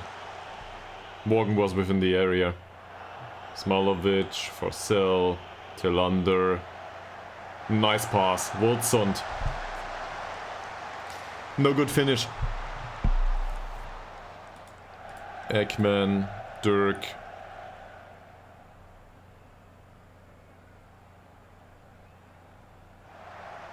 Ekman.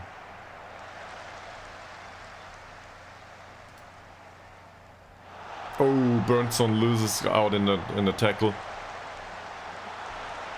Great defending so far, I guess. Let's praise them. It might be a bit too much though. They like it. They like it. Tennis. Job. Over. So they get a few additional chances to... They've been really lucky with that goal, I think. But at this point they probably deserve the one goal. Morgan, Fossell, Low, Dirk. And Morgan again. It was offside. I think, yeah. Good passing. We are in control of the match. And at this point, there's 23 minutes to go. Ytterhogdals exhausted. Morgan. That shouldn't be a big deal for Nila. Berntsson. Dirk. Long ball again. Morgan with a shot. Doesn't matter.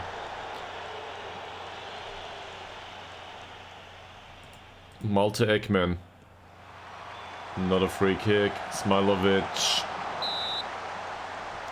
Yet another offside situation. Can we get this over the finish line? Berntsson. Tillander. Woldsund. Morgan. Oh, come on. They delayed play a lot. Ytterhogdals out on the wing. Fossell. Nila Fossell. With a shot. Okay, so that's it. 74 minutes into the game. Who can we bring on? So, Nathan Lowe has a good game overall. But that's about it. He's done. He's exhausted. We'll take him off. Nila Fossell has a good game overall. There's no replacement on the bench that can play for him. I think he will need to make it through the game. Ytterhogdals has a really good game. He's convinced. Tired though. The thing is, Rigby is on the bench. I guess we said we wanted to bring him along for 15 minutes, so we'll do it. So the youngster gets some match experience. That might be a really bad choice and cost us promotion. I'm not sure. We'll see. And then there's a few other players on the bench. Berntsson has a decent game. I don't think we need to pull him off the pitch. Dirk has a acceptable game. That's okay. Up front, Tillander, Morgan and Woldsund do just fine. Confident and convinced. This is good for people that might want to score a goal, so... Hopefully Oliver Swan can create something. That's all I expect of him. Ekman. Rigby's up front now. Swan. Oliver Swan. Bit of dribbling. Dirk. Rigby. Smilovic. Ekman. Smilovic. Berntsson. Will this end up as a cross? Not yet. Berntsson.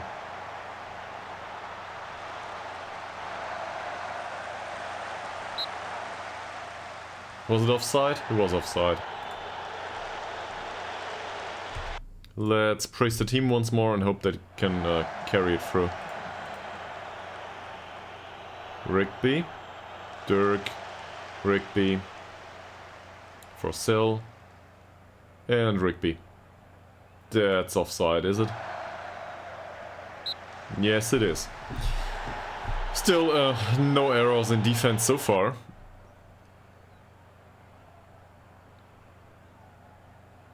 Oh, somebody got injured. What a pity. Tillander.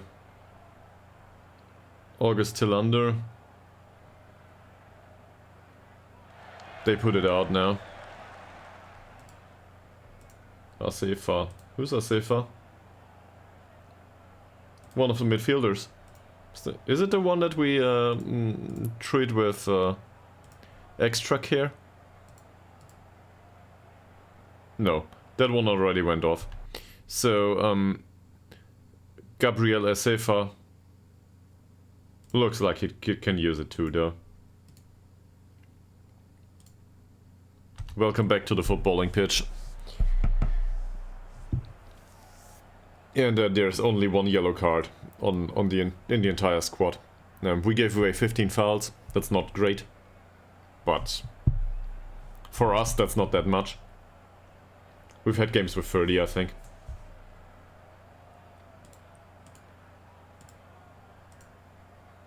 Can we get the point? The 3 points, not only one. Telander, Berntsson, Woldsund, Ekman, and Forsell with the shot. Seriously, like Ekman could have taken the shot with a volley immediately. Berntsson, Telander, Morgan, Woldsund. That's it. 3-0. No, 3-1. Oh, come on, it doesn't count. Offside. Seriously? Yeah, it was offside.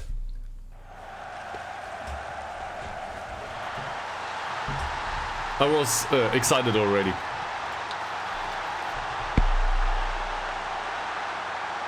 Rigby, Telander, Malte Ekman, Smilovic, Forsell. Progressive pass. Swan, Ekman, Swan. And now they just pass the ball around, but apparently Smilovic has different ideas. Swan. Let me see. We have a few more guys on the bench that are very happy to make an appearance for 4 minutes.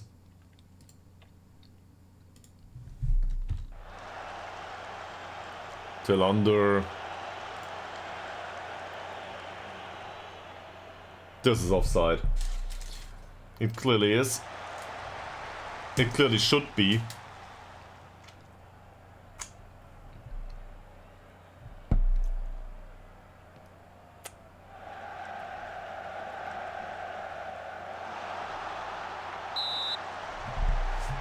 Well, now it is.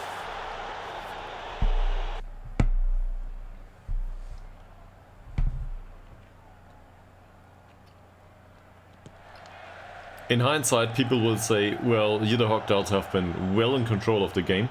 Well, nobody will say that. But anyway, we have been well in control of the game for the entire game, more or less. The one goal was lucky that they scored. It's obvious that we won this, but it wasn't obvious. It's not obvious just yet. Match momentum is definitely on our side. This is entirely deserved, but it was much closer than I wanted it to be.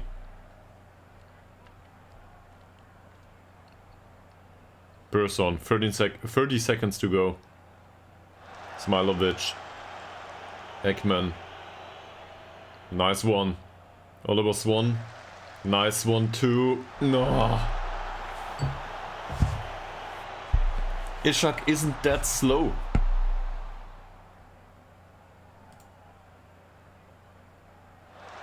Forsell. Puget wins the header. Ishak.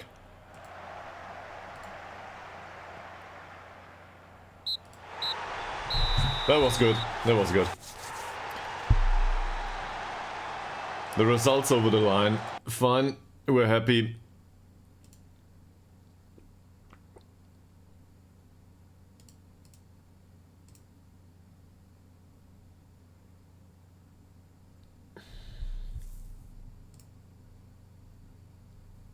Yeah, focus is important.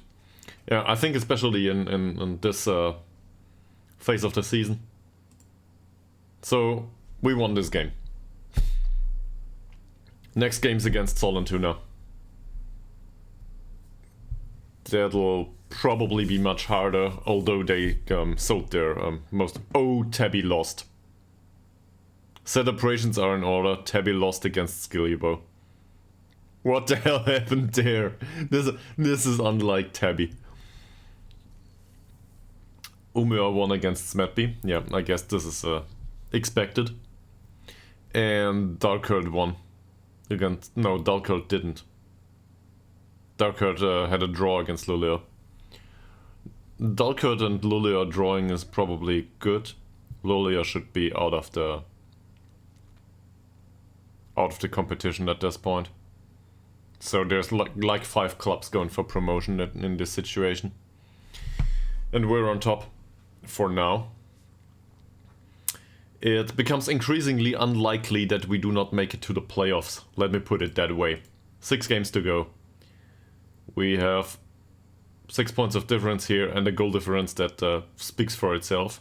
Sadly, with respect to the goal difference, there's a problem. Because Smetby have much higher negative goal difference than we have positive one. And this is one of the secondary goals that I set for myself last stream. So we need to score more and concede less. This will not do. In a bit more seriousness though, I think we'll make it to the playoffs at least. We should. It's 5 games to go, not 6. It's 5 games to go. So it's even better. 15 points to be had.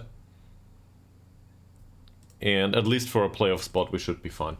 We should be able to do this. I want to get direct promotion though. We need this.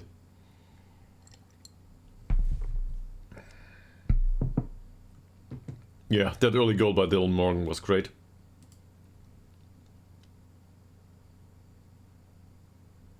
And the winning goal by Marcus Woldsund, I feel like we should have scored another one.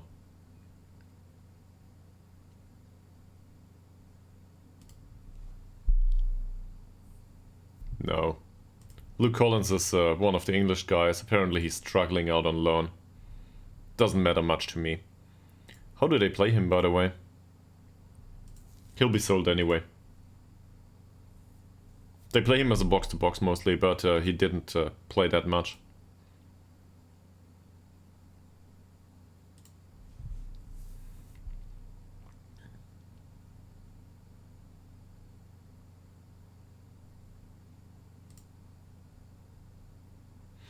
Why do I think our team has the best attacking records in the league?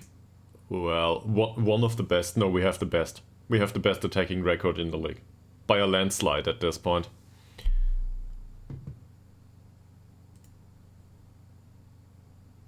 What's the thinking behind the tactical approach? We are no good in anything else.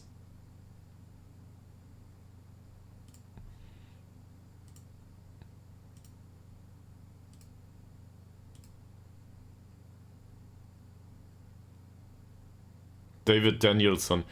FC Gute defeated Vasalunds 5-0. Wow. He scored 4 goals. 4. Doubled his tally. I guess Vasalunds are bad, but that bad? Smetby already know that they will be in the relegation playoffs at best. Yeah, they're going down hard.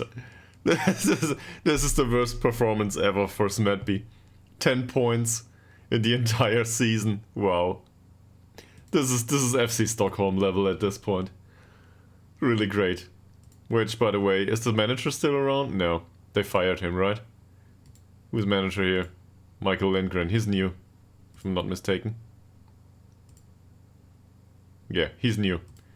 But they had the former manager of FC Stockholm. They went down with Stockholm too. So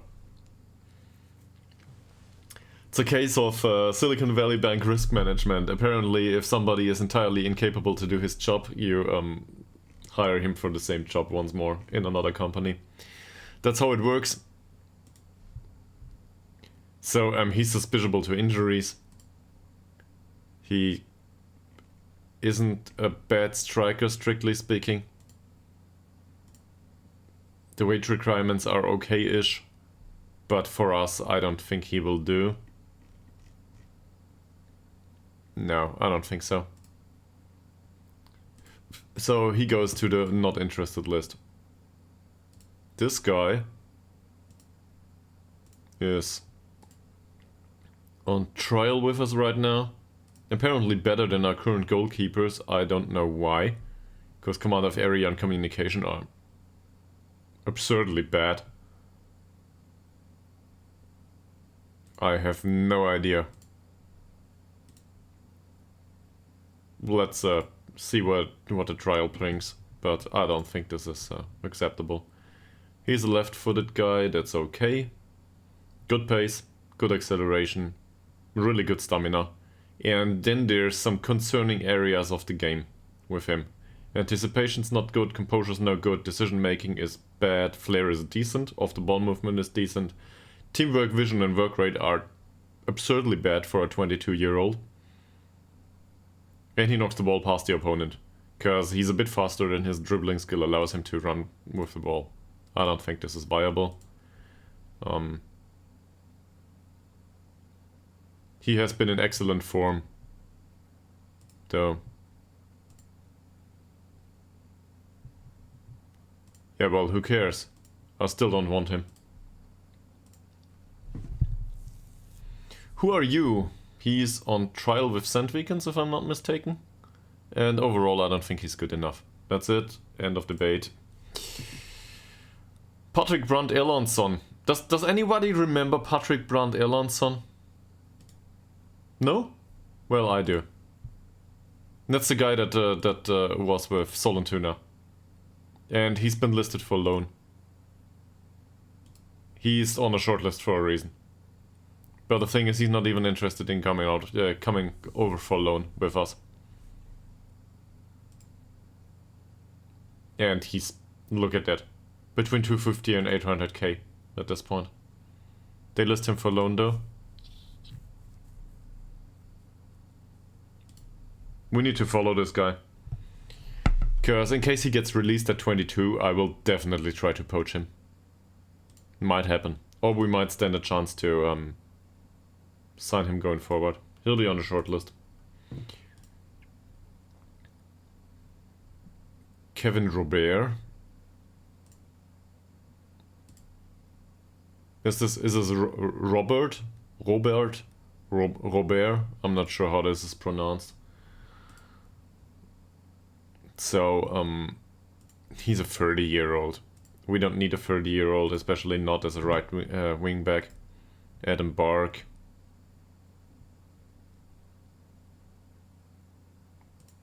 I do not see much reason to sign this guy either. Jumping reach of 1 to 4 is really great. He's weak too? Definitely not. He's a 29-year-old center back on an amateur contract.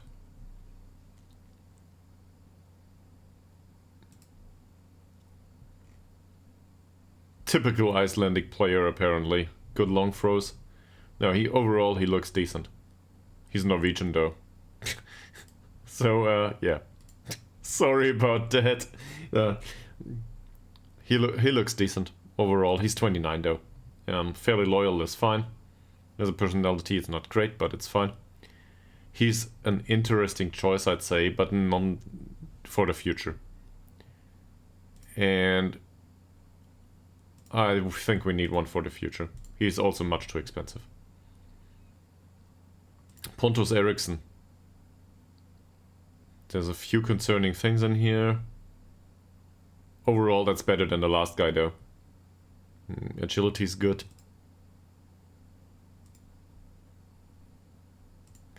Let's offer him a trial for 2 weeks. If he comes over and he's a model citizen all of a sudden, then we're interested. Otherwise, not so much. Tarek Rezic.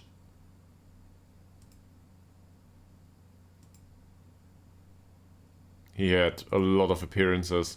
He played for Karlsson's basically more or less his entire career. I don't know why they released him.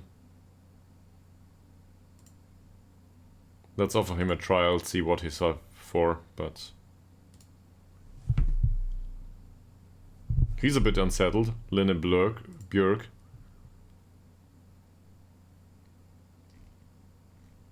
And, so... This entire stuff is perfectly fine. But he's no better than what we have. What's the thing here? He's bound till 2028. He's a bit unsettled. We could get him for cheap, probably. On the other hand, acceleration and pace 10 and 12 are not outstanding anymore. He's 23 only. Doesn't have a good finish, and this is something we want about a player out here. So I don't think we're interested. Vidar Svetsen. He marks opponents tightly with marking of 9. These physicals, this is totally fine. He could play for us, but jumping reach and strength are a bit lacking. I don't think this is good. Franz Harrison. We don't need anyone in this position. That's just the way it is. Wilson Ilseus. He's got low levels of determination. It's not a good sign. Aggression 1. Well, I do not think so. He's on a non-contract with Tabby though.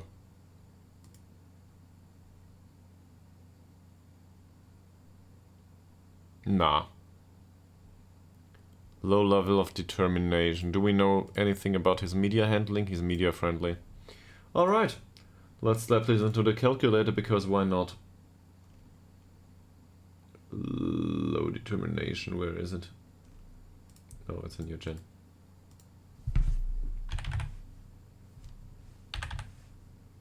There it is. Low determination, he's media friendly.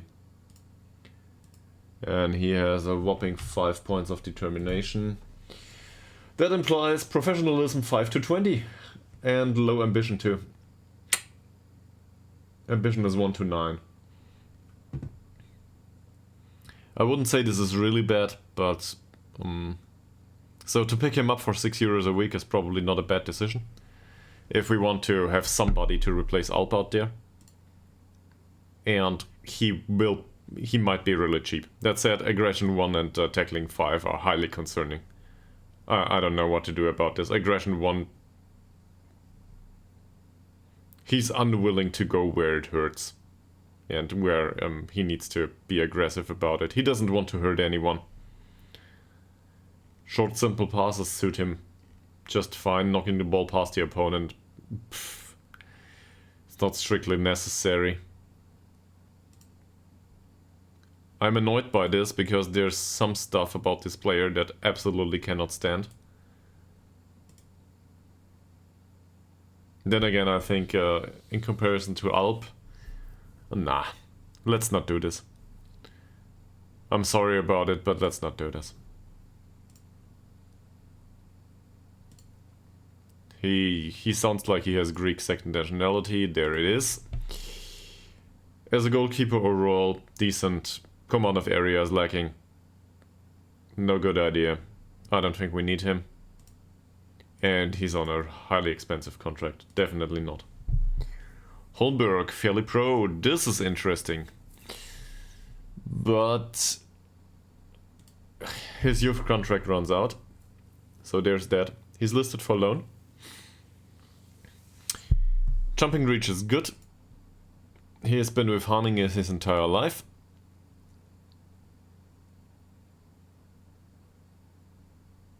Problem is he's not good enough. Acceleration and pace wise. This is Ytterhogdals level. And he wants a lot of money going forward. Even if we get him for €6 a week. Would you sign somebody like this? Decisions and composure need improvement. We can be lucky if we can make money off him.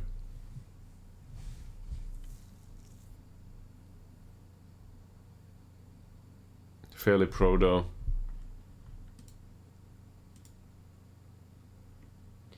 He is fairly pro. Determination is 10. Do we know anything about his media handling? Level-headed. Level-headed it is. That implies good professionalism and good loyalty. This is a good addition to the squad personality-wise. But he's a really bad addition from the perspective of somebody that might... Well, he might develop into something. Let's be honest about this. It's not about the lack of potential here. I think with fairly consistent and fairly professional, with some professionalism and good loyalty, he's bound to maximize his potential if he gets playing time. That's the thing here, though. If he gets playing time.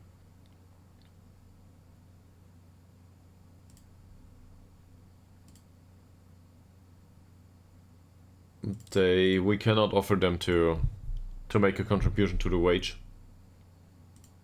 I guess this works though.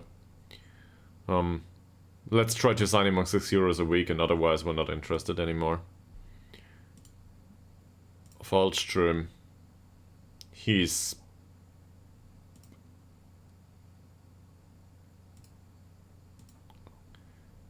I really love these contracts with Tabby. We can look through their entire youth team and just take on whoever we want. He's injured at this point. That's not the end of it, but we are not interested in any of the roles he plays here. Box to box maybe. But with low belief, or low self-belief. Yeah, I don't think so. He's fairly ambitious, that's not a bad personality. We do not have a defensive midfielder in that role. I don't think we will have one. And his wage requirements are too high. He's spirited, this is much better. But that's the end of it. Good personality, nothing else.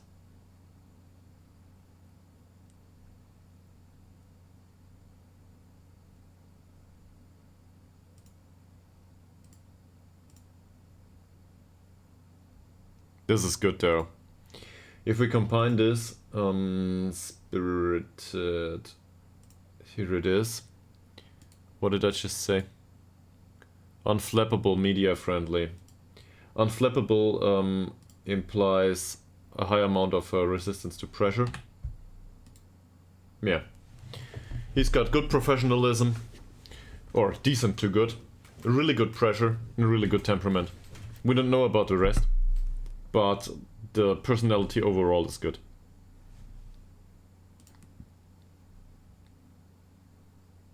This is one to grind to the bone. Might even be worth his while in training. I'm willing to make an offer here.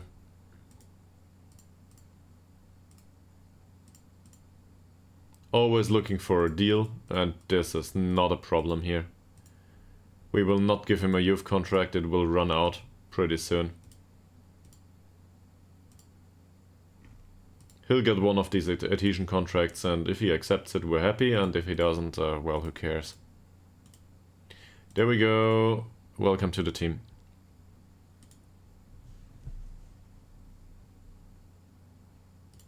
Aronson.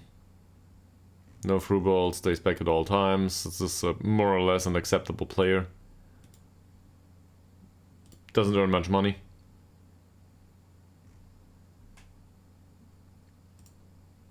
Stocksund are not out of the woods just yet, but there's a few concerning ones in here. I'm not too excited. And he's susceptible to injuries, so no. Frederick Swan, not to be confused with Oliver Swan. He's a bit slow. He's on a longer contract. But overall, this looks like a decent sample. This is not a bad option for the future. Level-headed, determination 16. Yeah. We've made some good experience and some bad experience with that last name, by the way, so I think this is one for the future. And if we can get him for free, for some reason, which we might, then it's a really good option for the future. Wage requirements are inexistent. We don't know. We'll add him to the shortlist for a year. I don't think we need to make an offer just yet. Because he has no transfer interest. Mortenson, right-footed on the right wing. That's it. No interest from our side. Doesn't fit the way we play.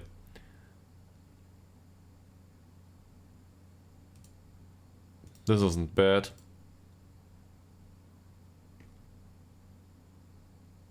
His passing is shit too though. So that doesn't matter much.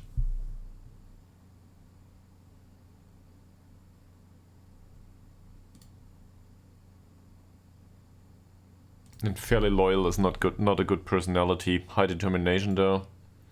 Level-headed. What does this imply? Fairly loyal. Where is it? Here. So a fairly loyal player with 14 points of determination and level-headed has, well, good loyalty. Decent ambition probably. Just mediocre. And low professionalism, so I don't think so. The low professionalism is a no-go for me. I don't want that on any player. He has dots. He wants to be an important player, yeah. So this is how it goes, man. You want to be an important player, you can be youngster. This is better. Now we're getting somewhere. And this will not happen. So either you sign for a €6 per week contract or you go.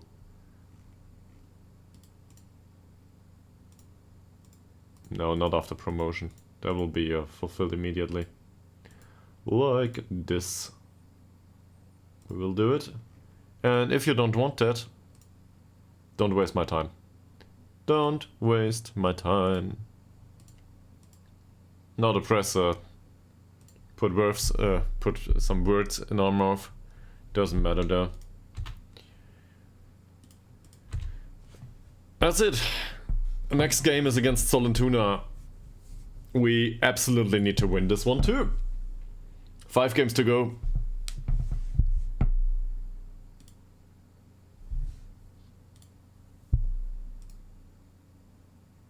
And he looks okay so far. Go to the U19, please. Same for Pontus Eriksson. Yeah, go to the U19, please. We can talk about your deficiencies later.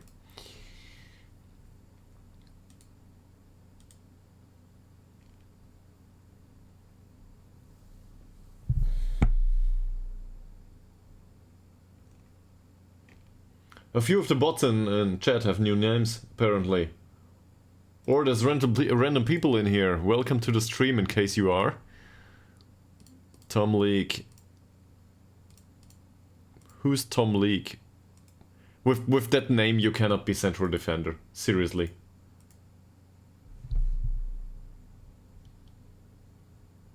Not a good idea.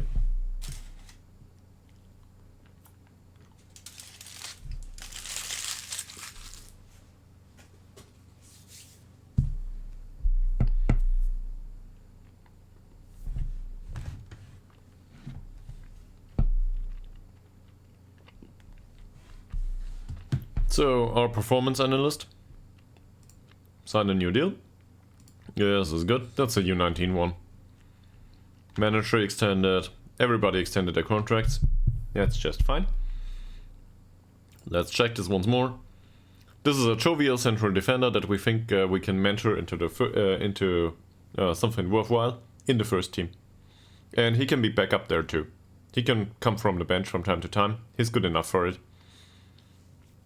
His heading is shit though, but that's no problem. We can just train him. Heading and bravery. And the physicals might buff themselves out on their own. He's 19 after all. Otherwise, we just put him on strength and jumping reach training until he reaches 12-10 or 13-11 or something. We'll see how it goes. How tall is he? 185. For a central defender this is not great, but this is fine. So let's slap him into the mentoring group of Voltigord Blom. He's a youngster, he doesn't expect anything. That should be good. And he can be welcomed by somebody with a good personality. So, I don't know. Pejovic, probably. Not Pejovic. He's in the U19 now. Come on up to the senior squad immediately.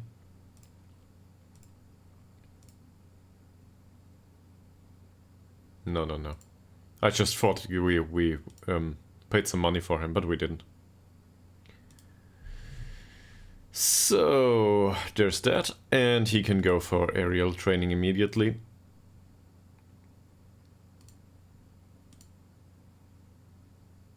Rotov signs a new deal. Melander is on a new deal.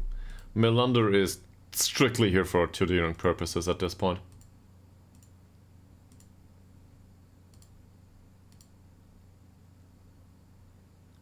And then we have a not full scouting record for Sollentuna, because apparently this doesn't happen anymore.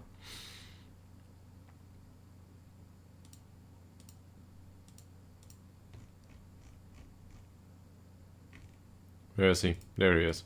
Jake Bradford. The most English name there is, probably. Oh, he's Irish in second nationality. I'm sorry. Didn't want to insult you. But I think we can agree that he has a very English name.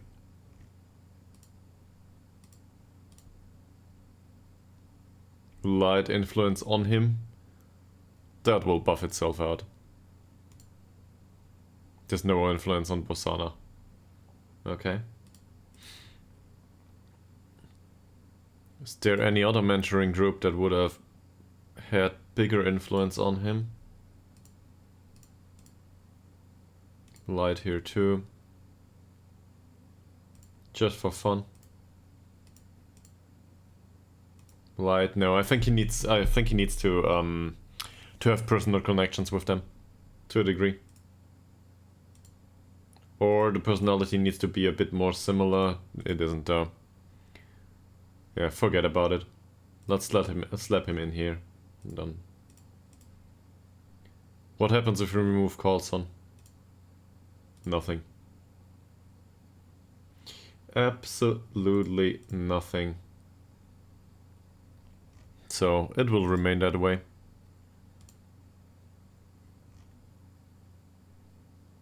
Who can welcome him to the squad? I think that the captain should do this. Where is he? Anderson.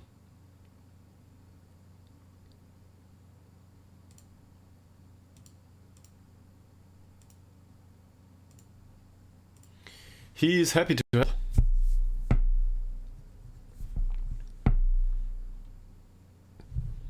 Alright. Preparation for the last match went just fine.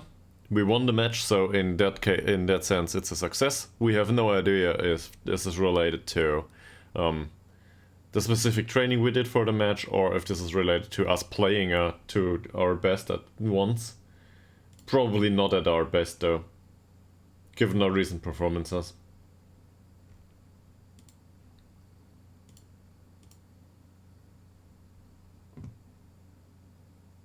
The match against Umeå will be really important. There's no way to overstate this. It will be really, really, really important. We need to win it.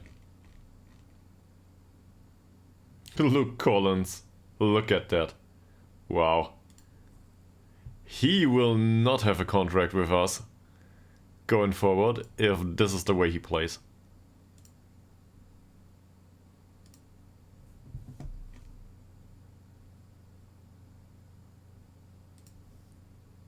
Let's take him off the loan list. I've had enough of all of these players on the loan list and then nothing happens. Yeah, they didn't want to pay his wages, if I'm not mistaken. Yeah, and if they don't pay his wages, the player doesn't go out on loan. That's it.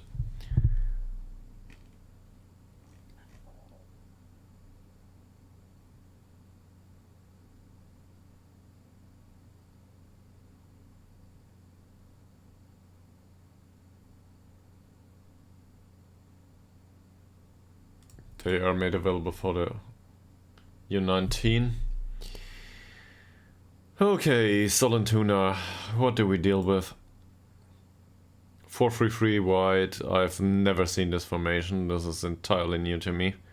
The manager is wanted by somebody else. Great. Balanced mentality. That's a hard one, is it?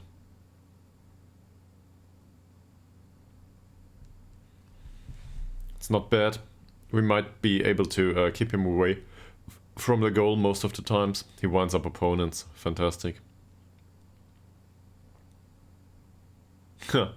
Mateusz Musialowski. Wow. Jumping reach 2 and strength 5. Bravery 2 to 4. This will result in a yellow card at least. Because he's got really good dribbling. Really good off the ball movement.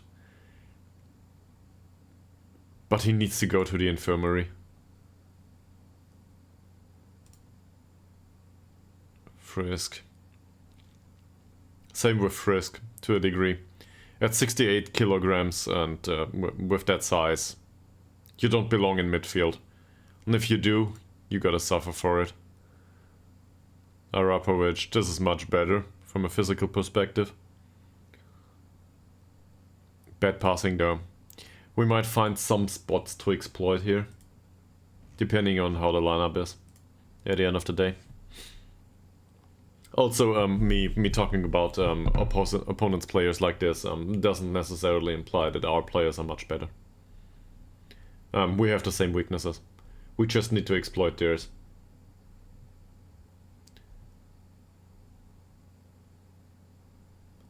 Okay, did everybody have food today? Yes? You had? Well, I didn't. I had a few chunks of chocolate, that doesn't count.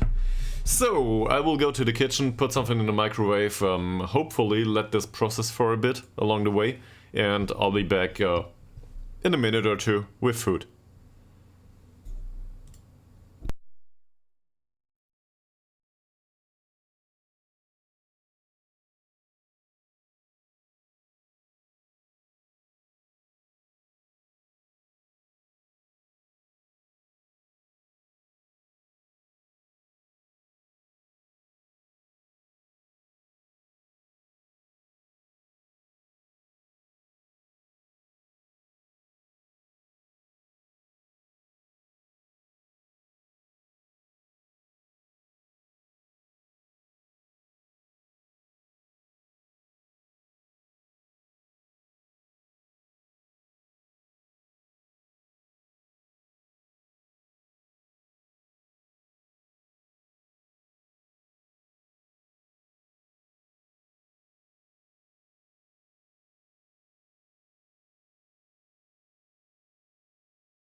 That was the break, and now we're back.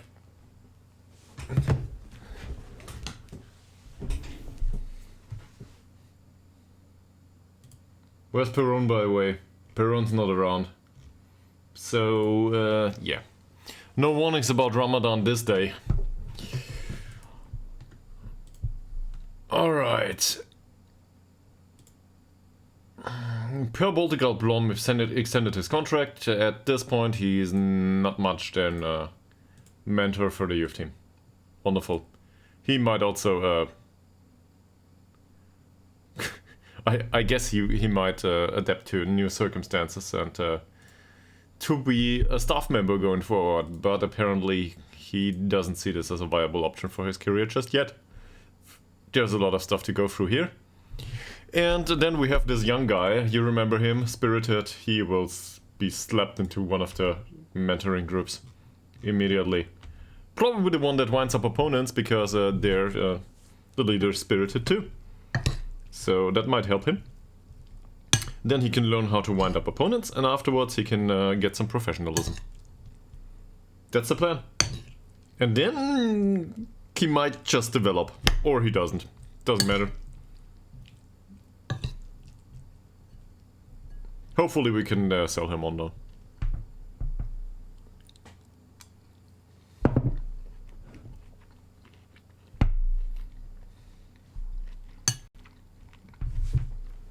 And don't tell me this is not worth our time. We have all the time in the world. We do this for fun.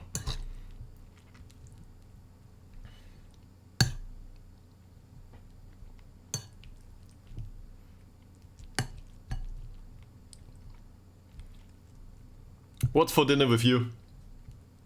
Is it dinner? No, it's lunch. It's lunch, is it? It's the middle of the day. It's lunch. Dinner is in the evening. So, what's for lunch with you?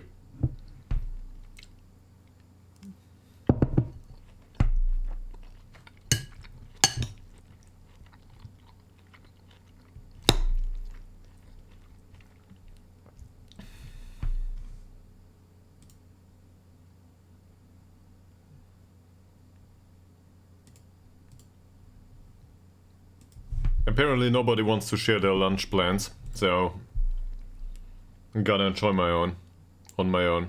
I do not have Instagram, so I cannot look at the lunch of other people. This is the only way I can do it. Oh, transfer will go through in the future. Yeah, sure.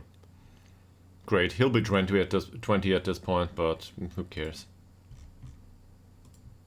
Maybe. Don't know. I didn't look into it in detail.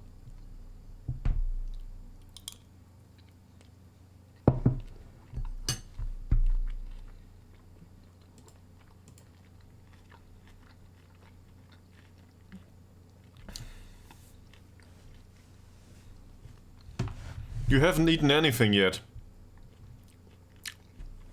I might have a bit of delay, right? Yeah. We already dropped 217 frames. This is due to processing. I'm sorry about that. I need a new CPU. I cannot do anything about it. There's a 5-second delay at the start. It's really good at the start, and then it drops off immediately once Football Manager starts processing. We never get it back. I can restart the stream, but will just be annoying going forward.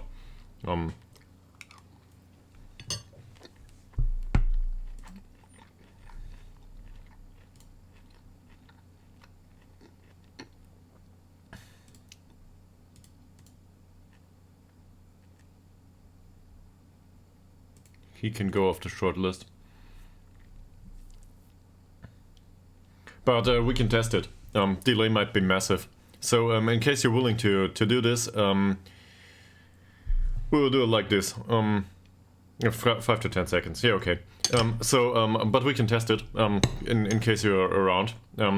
We'll do it like this. Place your finger on the dot key or something and press it now.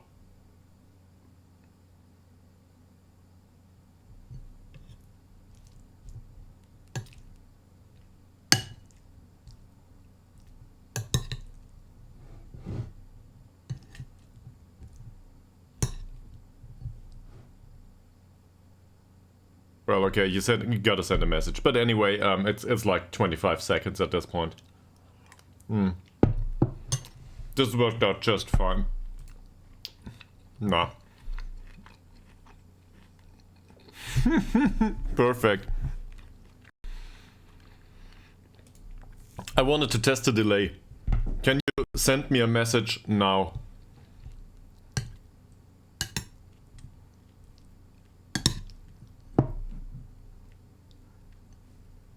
Yeah.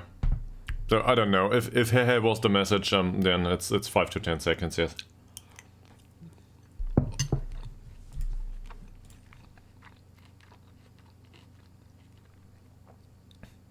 I think that's okay. Yeah, it's a bit longer then. Thank you very much. It might be 20. Okay, yeah. Then it might be 20. So it's a bit of it's a bit much. But for a regular conversation, it will probably do.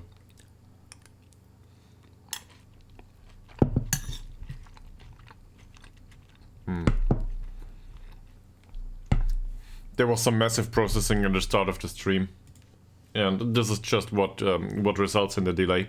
To be fair, I tried not the original OBS, but you know, the ones that was done by Streamlabs, and that's the software by Streamlabs just lags out during Football Manager processing.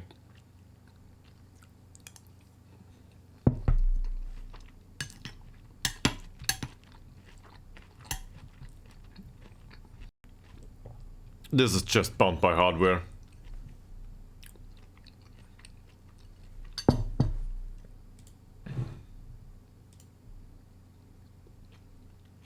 I will definitely not send Jake Bradford anywhere.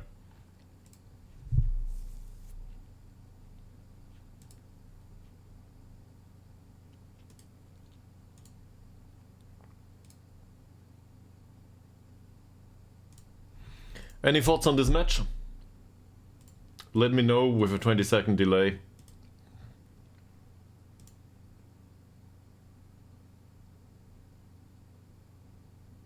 So they were hoping for a top half. We were hoping not to get relegated. I guess we are favorites, but it's tough for us. Definitely, yes. 67% possession, by the way, is nice.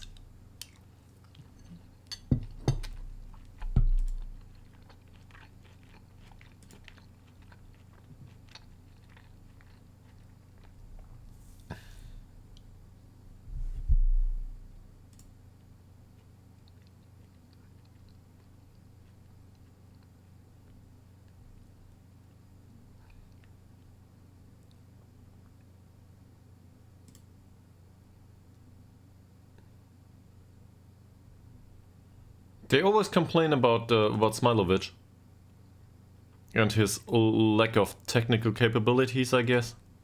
Why?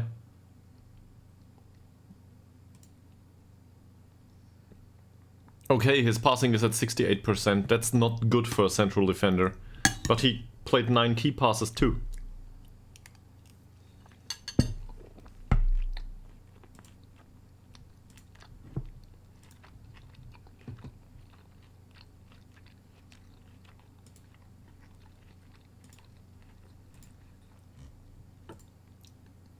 Fine.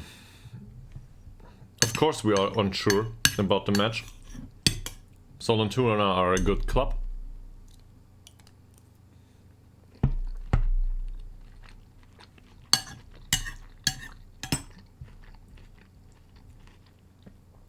Hilberg will make a comeback though, this time. Yeah. I think so, yes.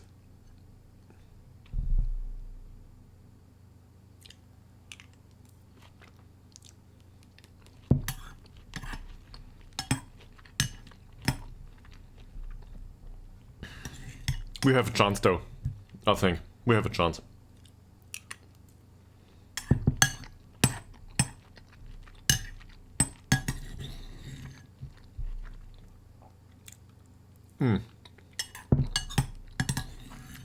Thank you very much.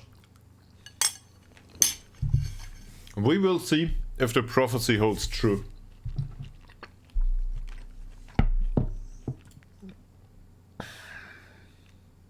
Who the hell is Christos Linatos? That's a trial list. I don't care. So, as a goalkeeper, as a backup option, this is just fine.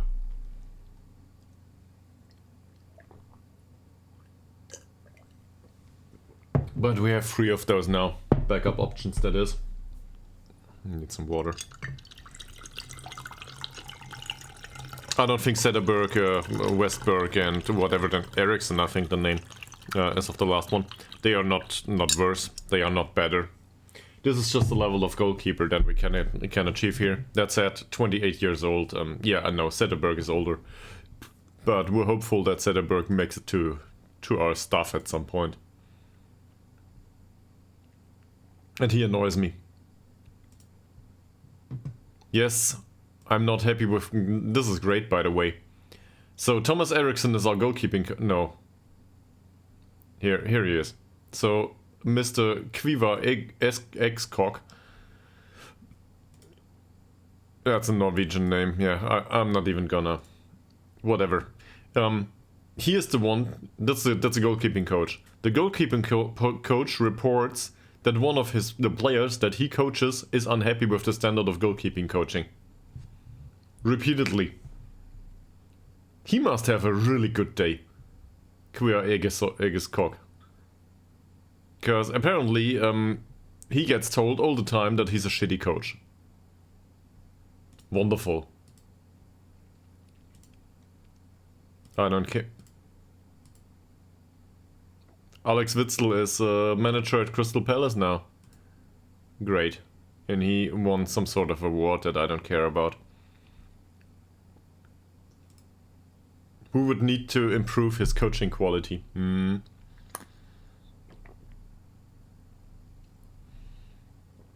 Is this worth our time? This is 22-25. This isn't great. He doesn't have good personality either. We don't need the scouting knowledge in Norway. There's enough people that know about Norway in our squad. I don't think so. Westberg, 9-0.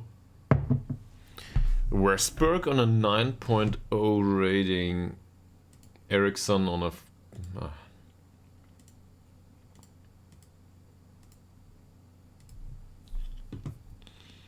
Dylan Morgan did already improve last time. Ostrom, 8.6. Say what you want about Gustav Ostrom, but he's trying. At the best of his capabilities, which is not much, but he's trying. There's another Bengtsson in here. That was rubbish if I'm not mistaken. Yes.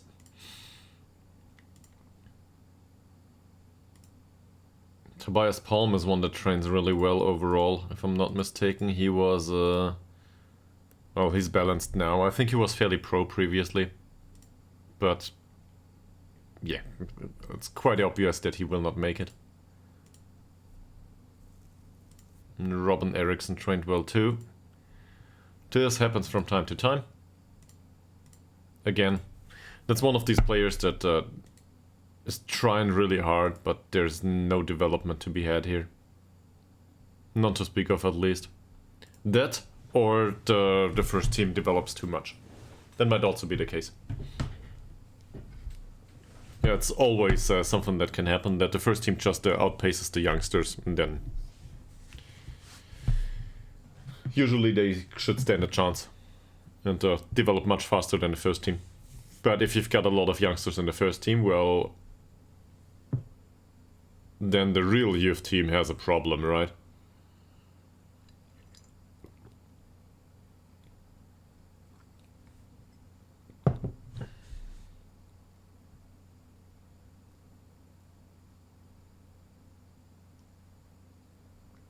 "20-second delay is annoying though. So we'll do it like this. We'll go through the match now and wrap up the stream afterwards. I guess. Not because I wanna finish the stream under any circumstances, but because I wanna get rid of the delay. And then I'll, I don't know, go for a walk for an hour or something. And maybe we can have another stream in the evening. That would probably be better. And then we get rid of the delay on top. Team selection! At least that's what I'm going for right now. So, everybody's on close to getting banned. We probably will have a lot of bans. Right for the match against it's not Lunds. Luleå? What is it? It's Umeå. Who cares? Yeah, anyway, we will have a problem there. So we do not want him to mark a specific player. The rest of it is totally fine. I do not think we need to change anything in the lineup. With the exception of Mr. Hellström, who comes back for Hagedal, and Mr. Hagedal, who goes back to the bench for Rigby. Mr. Rigby, thank you very much for your contribution. You did just fine for the 20 minutes you played. So that's okay. Hellström is, well, he's in a good mood, but not in a great mood. Why is that? He didn't play because he was suspended. Great. His training performance is not... For his level, this is not praiseworthy. How's his form? 6.82. Yeah, and let's not do it. Let's not do anything. He comes back, he plays, that's it. And the other guys. Is there something to tell them? Burnson had a rather good game, if I'm not mistaken. 6-9. Okay, I retract that. But yeah, 2 chances created, tackling was good. Overall, he had a good game. In fact, I think this is quite outstanding at this point. 6.9 overall average rating is just fine. He will develop going forward. I don't know if he will develop it to be something useful or just something more befitting to the role. But he will develop. That's the wrong role though. Yeah, look at it. It's not great, but there's actual development to be had here. And if I look at the mental stats, there's a vast improvement here in some areas. Vast being 1 point. So to play him on a consistent basis, given that he is a consistent performer, somewhere, apparently he's fairly inconsistent. I have no idea how he manages to get that consistency out of his game then. Yeah, forget it. As long as he plays like this, like 6.9 every single game, we will continue playing him. Doesn't matter. That's totally fine with me. If everybody played like this, we would have a lot of draws, but that's totally fine, especially in defense. Smailovic had a bit of a bump in the road form-wise. His heading was good though.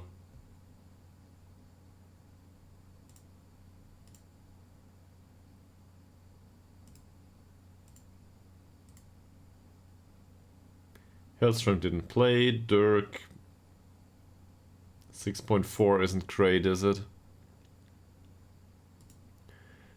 I will not bring Alpon just yet. What's the problem with his form? Good passing, good heading, good tackling. I think there was a goal that was created over his wing though. That's probably the only problem. So I'm not gonna blame him just yet.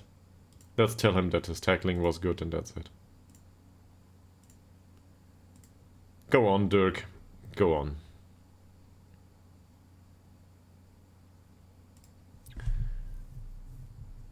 Malte Ekman had a 7.0. No chances created, more or less.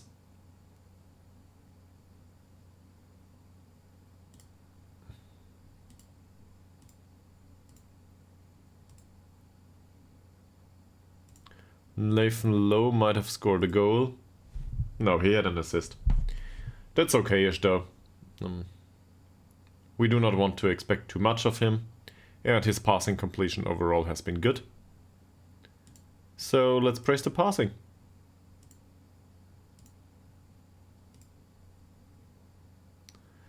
Nila Forsell didn't do well. Yeah, no chances created. And in addition, he didn't score that one shot. He nailed it to the post. That will not stand going forward. On the other hand, it's Nila Forsell. We don't expect any more of him. He had an assist. Nice amount of chances created. 7.4 rating. I think we can praise him for the chances created at this point.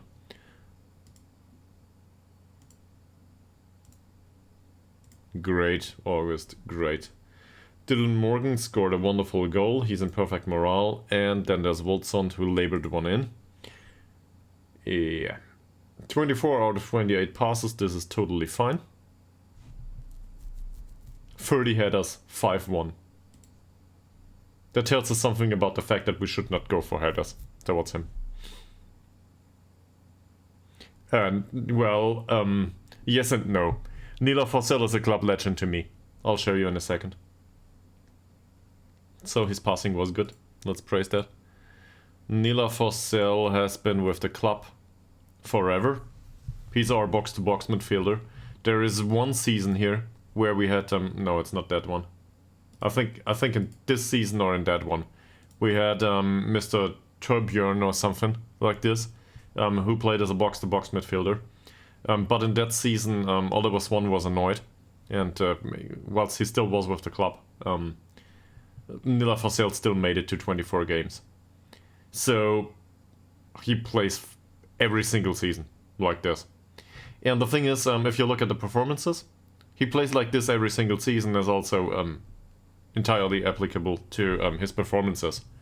So he's always good for 6.9 something. 6.8 in a really bad season, 6.99 in a good one, 7.02 in a good one. He's not great, but he's good. So, not to rant on about it for another half an hour, Nila Forsell is just decent, and once he's missing in midfield, and this happens from time to time due to a lack of due to the yellow cards, you immediately notice it. If Nila Forsell is not around, the hard worker in midfield is missing, and he's just the option that is available once the threatening players are closed down or man-marked. Nila Forsell is usually the one that doesn't get much attention, and if he does, that opens up space for other players. But look at the physicals. For a midfielder, he's tough. He's got the stamina, he's got the work rate, he wants to commit to the game. And his technicals are shit. Like, they are acceptable at this point, but he's not great with them. And his finishing and long shots were really bad for most of the time. But on the other hand, at this point, there's a lack of an obvious weakness in him. Like, he's not on the level that is really good, and that we would say this is an outstanding player. But he cut out all of his weaknesses, basically. He can take a long shot from time to time. He's instructed not to do it. He can dribble from time to time. He's instructed not to do it. His tackling could be better, but it's not like this is his primary job, even though he contributes to defense. He's a passing station. So to answer your question if he is a club legend, he is most definitely not. Because there is no club legends, if I'm not mistaken. No. He's not even an icon or favorite personnel. Ishak Al-Holmström is the only guy that is favorite personnel right now. And Ishak Al-Holmström, yeah. He scored 20 goals in 2 seasons. Repeatedly. Until we sold him. So, there's a reason why he's a favorite personnel. He's I guess a safe legend, well, I would say he's a safe bet to place on the pitch, and this is worth a lot in this club. Because if you think about it, to have somebody you can play the entire season and you know that you get the performance out of that you want of them every single season for 4 years. Never had a really bad one. Never had these. I mean, look at this form.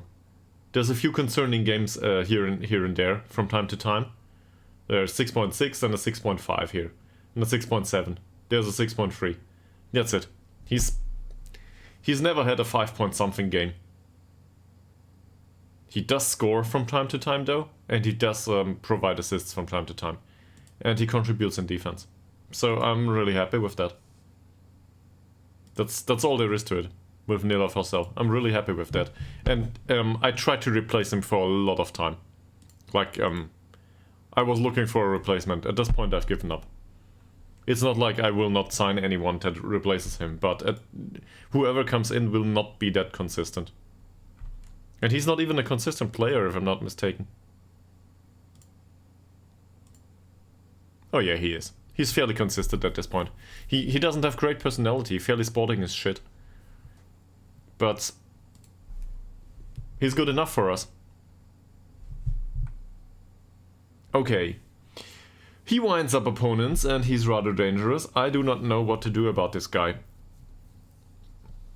Good off the ball movement. Overall, this is a good striker. We might mark him tightly, but our marking is bad. So there's not much we can do about him. We need to cut the supply. He's slow. He's an attacking midfielder and center, usually. Yeah, he can play on the wing, though. Either footed, which is dangerous. On the other hand, he's got a really bad finish. His dribbling's good, though. Off the ball movement's not that great. I would argue, given that he is rather slow, with pace of 9 for a winger is not great, acceleration of 6 isn't great, his off the ball movement of 8 isn't great, he needs to be marked tightly. That's a weird thing to do to a winger, but tight marking is probably the way to go here. And otherwise, well, to close him down, he's got the composure, he's got the passing, he's got the dribbling. Yeah, he will be dangerous as a supplier. And I will refrain from taking the elbow to the face approach this time, because his dribbling is good. This guy's really dangerous. Great off the ball movement, great acceleration and pace.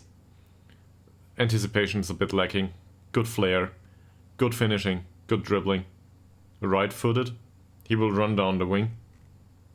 Given the finishing, we should probably let him run down the wing. But he's got decent crossing too.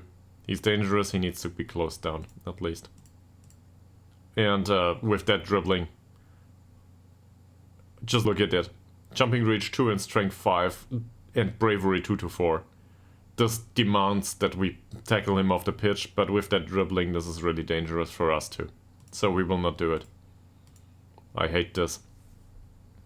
In the second half of the game though, say we have a problem with him or something, we will absolutely elbow him to the face. This guy's got decent dribbling and bravery.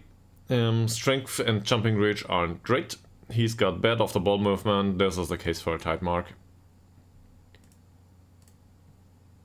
Because we can mark him out of the game. His passing is acceptable enough that it warrants a tight mark, so we will try that.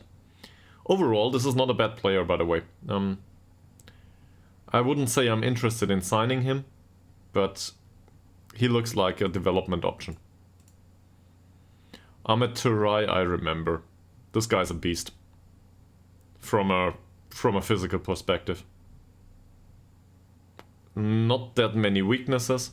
His off-the-ball movement isn't that great, but we cannot mark him tightly. Because, well, the physicals. He is a bad dribbler though. And his composure is a bit lacking. So our hope is that we can trigger the press on him and he will misplace some passes. Benjamin Arapovic.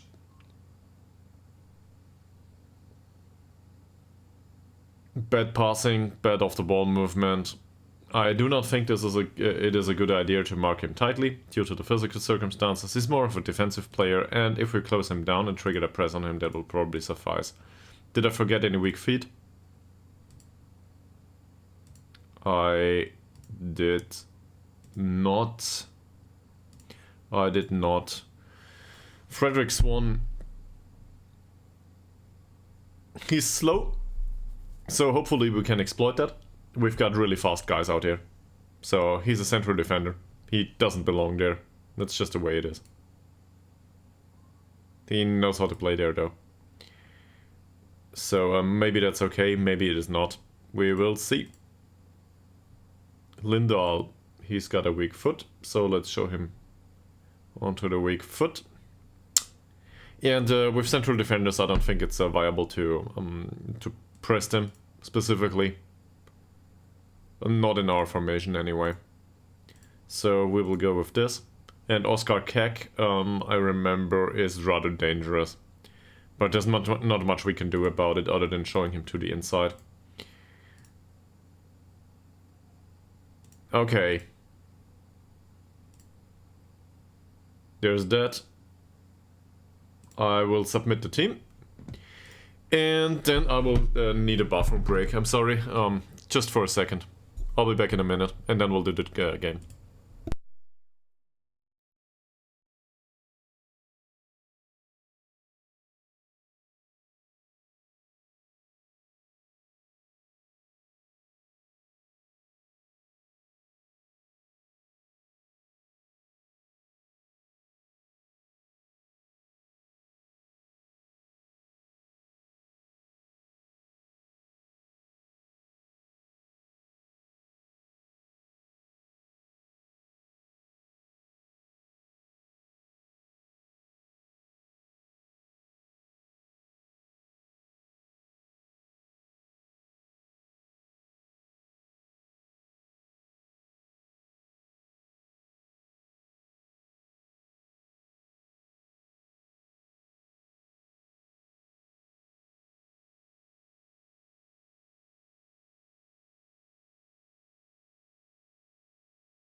Oh, I should probably unmute my microphone. Did I just mute it? Whatever. It should work now. Alright. I'm happy to go to the game. Let's do this. We need a win. We play an away game though, so I will try to encourage them and not pile on the pressure. That said, I think relaxing them is no longer an option. They are a very confident bunch overall at this point.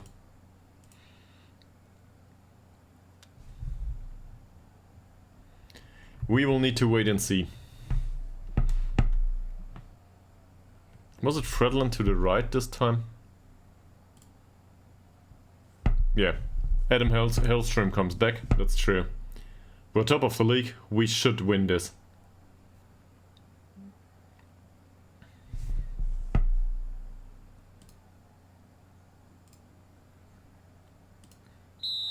And we're trying not to commit too many fouls, which is absurd to us. Also, I forgot that we need to look for the overlap. At least on the right, probably on both sides. Low crosses are fine for Wolfsund. And I think going forward, I'm struggling to see if probably it is a good idea to redo the instruction for Smilovic. Even though he has some potential as a ball-playing defender, he's not great at it. And many of these long balls are misplaced. So to retain more possession, it's probably a good idea to play him as a regular central defender. That said, if you look at the way they push up, passing into space might be an idea. Kek, Royce guard, R. Ball's cleared, Hellström, and Dirk. Nice technique by Dirk, by the way. Wolfsund. Morgan. It's offside. But you saw that they push up really high. So let's try to pass into space. How fast are they anyway? Kek is decent. Roycegaard is fast. Lindahl is fast. Swan is really slow. I think we should focus play down the right. Forget about the overlap. And exhaust the guy on the right. With an overlap and pass into space. Hopefully that works. Not sure. Dirk, Tillander, Wolfsund. Wolfsund loses the ball. Forsell wins it. Ekman. Or we do it like this. That's totally fine too. Forget about technical instructions. Do whatever you want. You're the ones on the pitch. You know how to do it. I have no idea. Wolfsund that loses the ball. Forsell, Ekman, and then Wolfsund is exactly where he needs to be as a striker. What a wonderful run. And you might have seen Forsell didn't provide the assist in this situation. He provided the possession pass for Ekman. And Ekman provided the assist. But still, I feel like Nila Forsell had a viable role in there. Because he won the ball back. And that's what we want of him. To be available. To make a contribution.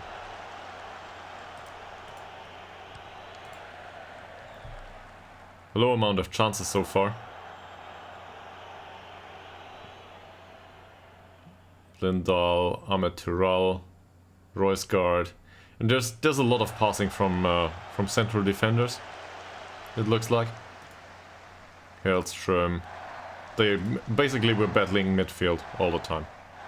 Forsell, Morgan, Wolfsund, Morgan, Forsell, long ball. This is the way we instructed them to play. Tillander, Berntsson, and a shot. So we created a chance here. It's not a great one, but we created one.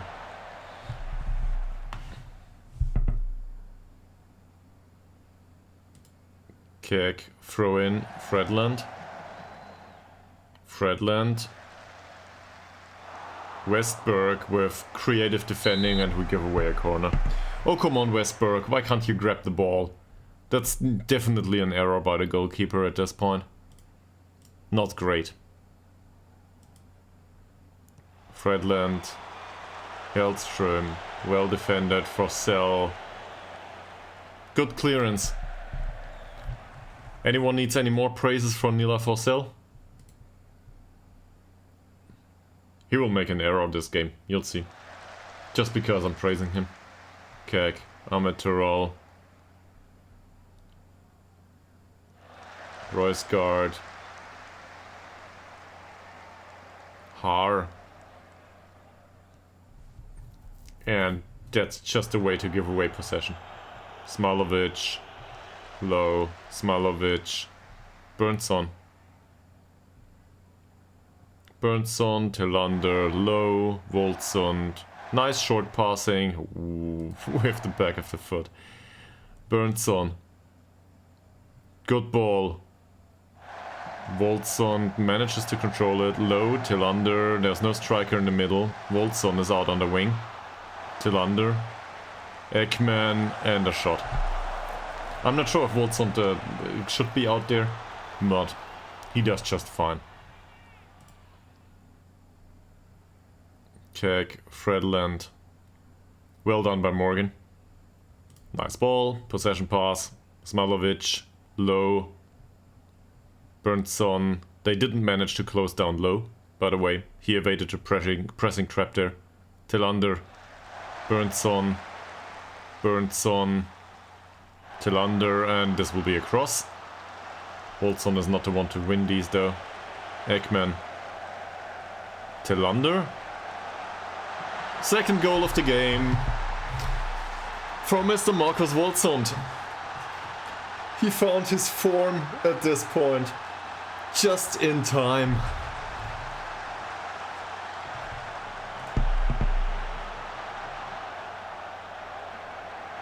Yeah, that it was a great save, by the way. So August Tillander went in with a shot. Yeah, the goalkeeper saved that one, but it deflected and Markus Voltsund just tapped it in.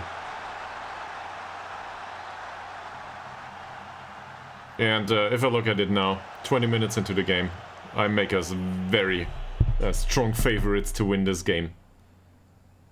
And subsequently, we are more likely to win the league too, with every single game. That's there's only 4 games to go afterwards. Forsell. Neither Forsell. This is one of the rare long shot opportunities. He's instructed not to take them. But sometimes he does.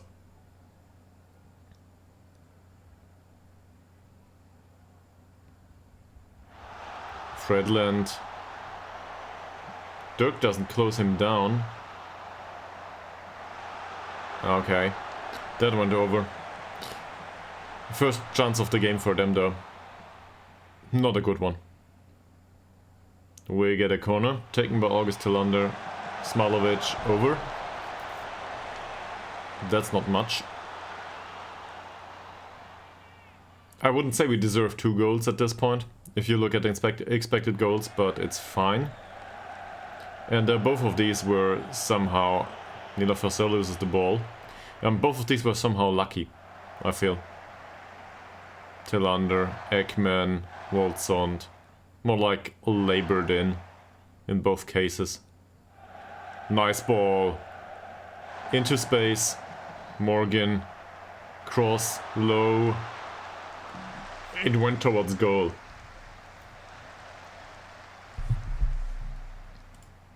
Keck. Morgan wins the header. Voltsund loses the header. Dirk. Will he go past his man? He does. Cross. Nah. And this is well done by Nathan Lowe. Well defended by the Metzala. If he cannot contribute going forward, he might as well contribute in defense. Ekman. Dirk. Morgan. Dirk. Oh. Morgan was offside. I think we can praise him at this point. This is good. This is good. Voltsund out on the wing again. His flexibility is certainly an asset. Burnson. Ekman. Forsell. Nila Forsell. Possession pass towards Burnson. That is one way to do it. Morgan. No good this time. Hellström. Well defended. Forsell. Smailovic. No yellow cards so far.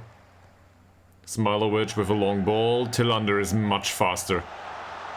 Tillander is much faster. Third hat-trick. Focusing down the right works like a charm.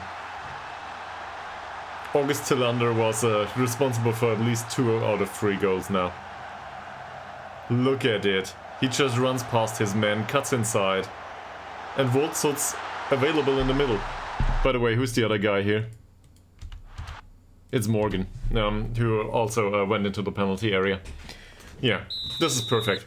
That we exploit their weakness in entirety. And that hat-trick by Woldsand really, like, I think at least 2 out of 3 were just labored in. He's just been there, because it's his job. August Tillander might as well have scored 2 out of them, with a better finish. But this is how it went down. We're happy to have him on the pitch. That's it.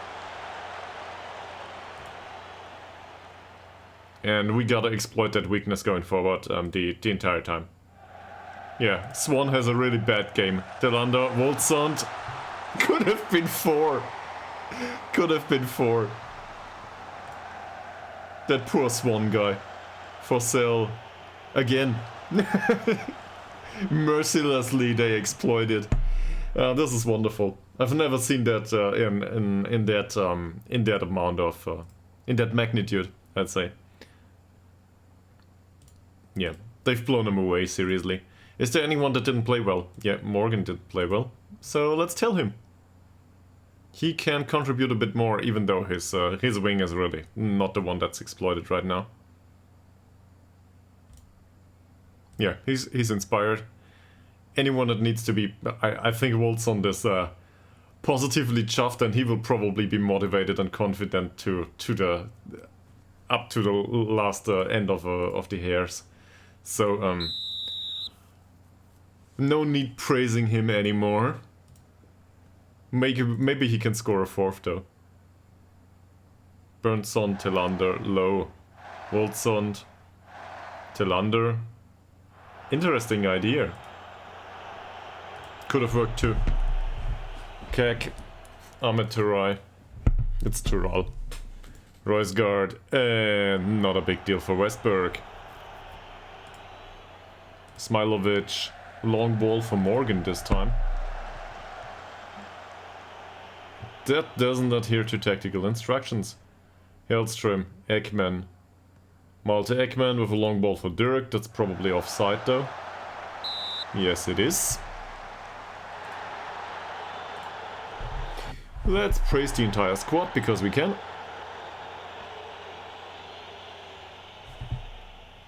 Bernson. Game's focused down the right. Bernson. Bernson. Low. Low. Ekman. Oh! It deflected off the defender. That was a really hard one to save. Aprarovic, and that will be a routine header for Smilovic. Ekman. That passing. It saves us in this situation. They could have created a counter situation, but they didn't. Everybody should be happy, with the exception of Morgan. He will go off. Cause, oh, my bad. Antoine Pouget deserves to be on the pitch at some point. And there's... the dishwasher's done his job, its job. I hear it beeping. Alright. Is there anyone that deserves to come off? Low plays just fine. I don't think we need to replace the others, really. They do well. Some of them are prone to get a yellow card though. Like they are vulnerable to be yellow carded. We are up 0-3. We need to distribute match experience a little bit. Speedy Boy deserves an appearance. And Tillander has a good game overall. But Speedy Boy can do the same, basically. So I think this is a good idea to bring him on. I will not take Woldsand off on a hat-trick. That would be... the fans wouldn't understand that, probably. And Bernson, I will let him have his game. So, let's go out there. Let's replace the wings. Because one wing was bad and the other one can do with some freshness. We focus play down there. That's a lot of time that just went by. Hellström. Keck is on that wing now. Yeah, he's much faster. So they changed it. They put him off. relieved him of his duty. Yeah, exactly. No, that's not true. Was it Roy's guard? It wasn't Roy's guard. Freeland is off. Freeland was up front. Swan is in central defense now. Well... He's got decent heading and jumping reach though. But we will not need to focus down the right at this point. So that can go. The overlap is fine. Work ball into the box is fine, and seriously. Let's waste whatever time we have. Totally fine with me. Ekman, Forsell, low. There's sun outside. Puget. Just in time for our best performance of this stream so far. Smilovic, long ball, Puget, definitely not offside. Puget. Antoine Puget, Nila Forsell, and it deflects off the defender. Typical Nila Forsell match. He contributes a lot, doesn't score, but he's got his chances. Speedy boy. Elström, over. Nila Forsell's tired, by the way. Do we have a replacement for him on the bench? Not exactly.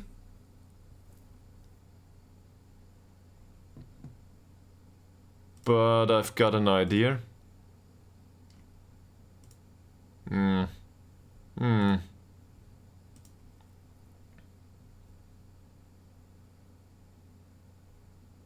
Still, Nila Forsell is tired. I want to give him a break. He's also, if he gets a yellow card, we wouldn't be able to play him next game. So we will bring Ishak on for Forsell. Ishak is not a box-to-box midfielder though. We'll do it. We'll change it like this.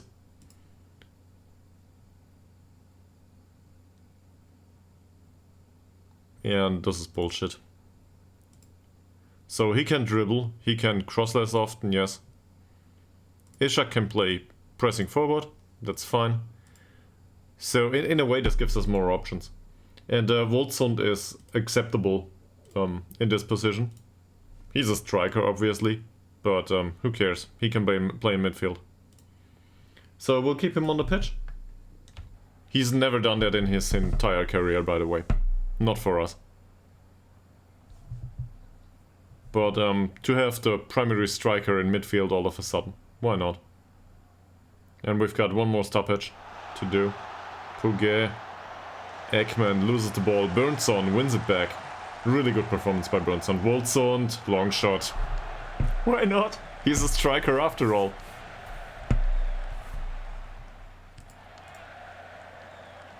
That should not be a problem for Smilovic. Arapovic though. Musialowski. Cross. Bernson. Nah. I guess I'm happy that he defended the ball. Bernson. And there's a shot by Musialowski. That's all they can do. Hopeful efforts.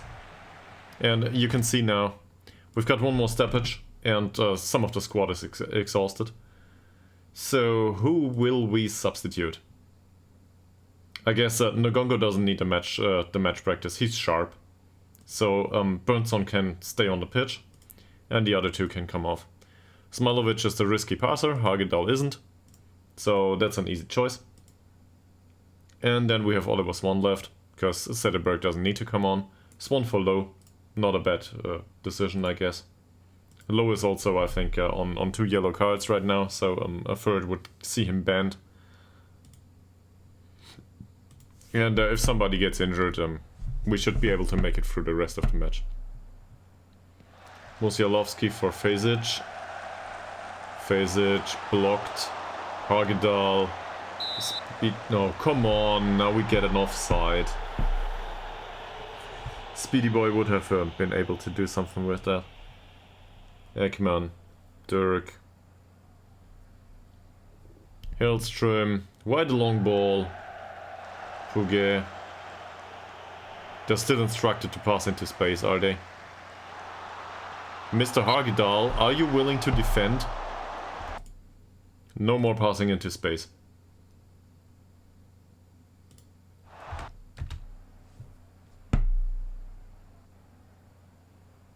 Not specifically, that is. Corner by Musialowski.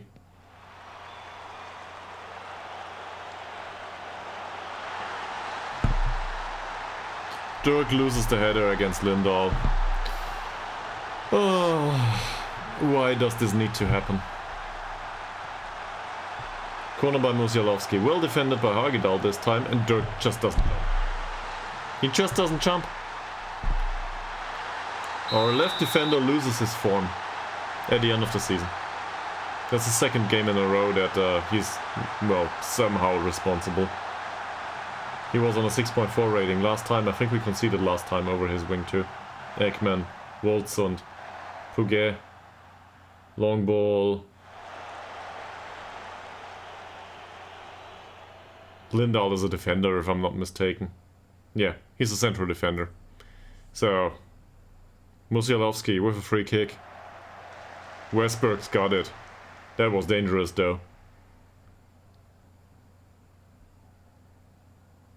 And that should be the game. Bad throw in. But we won it. We won the game. This is what we're looking for. We got a 3 points. And seriously, the performance was just fine. We shouldn't concede that one goal, but...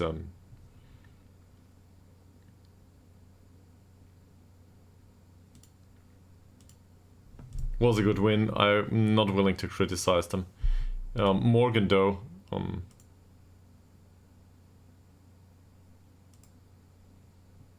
he needed to come off. I think Nathan Lowe, it's the same.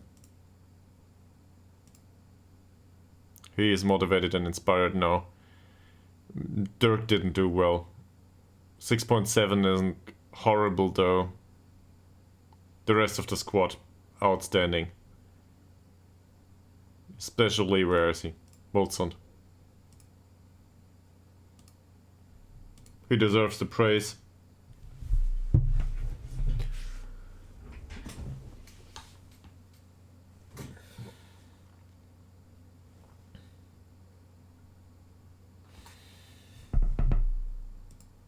Four points now. What happened to Umeå? They drew against Luleå. What a lucky coincidence. And that's it. Skiljubo won against Karlsson, so they are definitely out of it now. Luleå drew, as we just noticed. Täby won. Täby are back, to a degree. They might still make it to a playoff spot. Dalkurd won though against Lons. And Smetby, as always, they sinking without a trace for Smetby. Even Stocksund won against them. And Haninge defeated Vasalunds. So I don't see much of a perspective for Vasalunds and Skiljubo. That said, and this is really close down here. FC Gudi, on the other hand, stand a good chance to remain in the league at this point. 6 points difference is a lot for 4 games to go. And 4 points difference is not a lot with 4 games to go. So we need to win 3 out of 4 at this point. Let's go through the press conference. Was it a satisfying win? Yes, overall.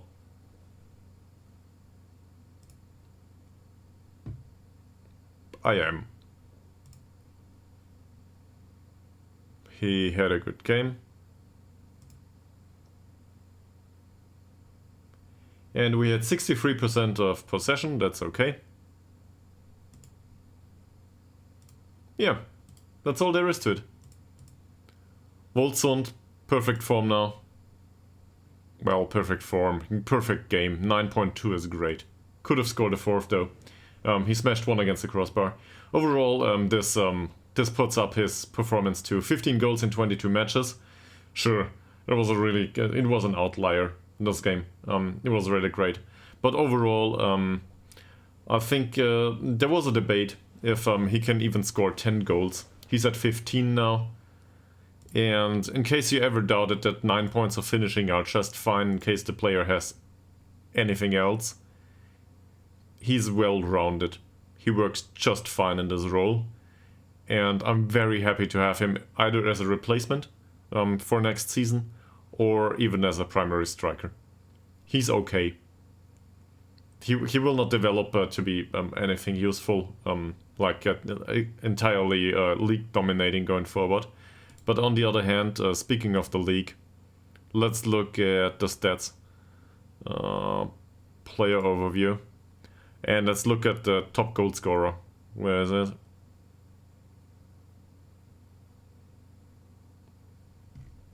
Yeah. So Televic, Kronwall, Hellström and IK Lit have more goals. But that's not that much, is it?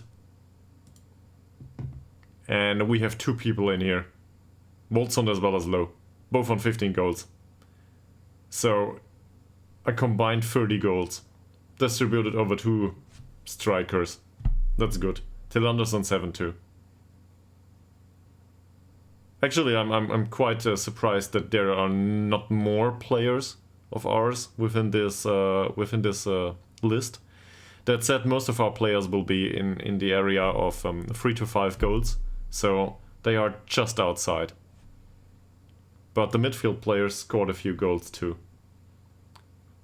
Even Smilovic is on 3 goals. So Low we already mentioned. Nila Forsell is on 5 goals this season. Tillanders on 7, he's in the list. Dylan Morgan is on 4. Oliver Swan scored 4 goals. Speedy Boy 4 goals. Even Ishak had 3 goals. This is... Scoring's good. Works just fine. With the assists, I'm not that happy in comparison.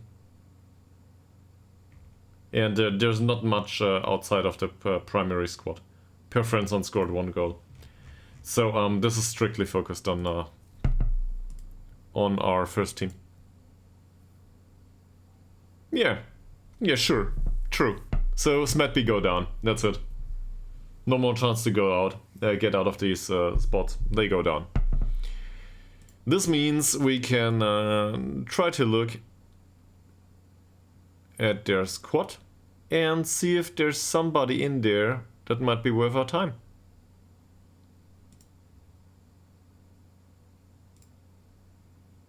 I don't know, a few young guys or something. They will need to sell out.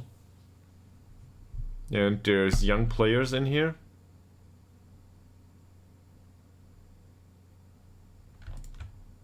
Why not? Let's send a scout.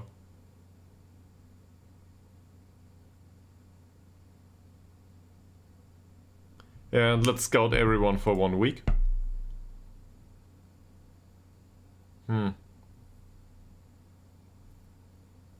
Nah, it's not worth it. It's not worth the money. We'll offer them a trial after the season's over. If I don't forget it. So, trials for Smetby players. I will put that down. This is done.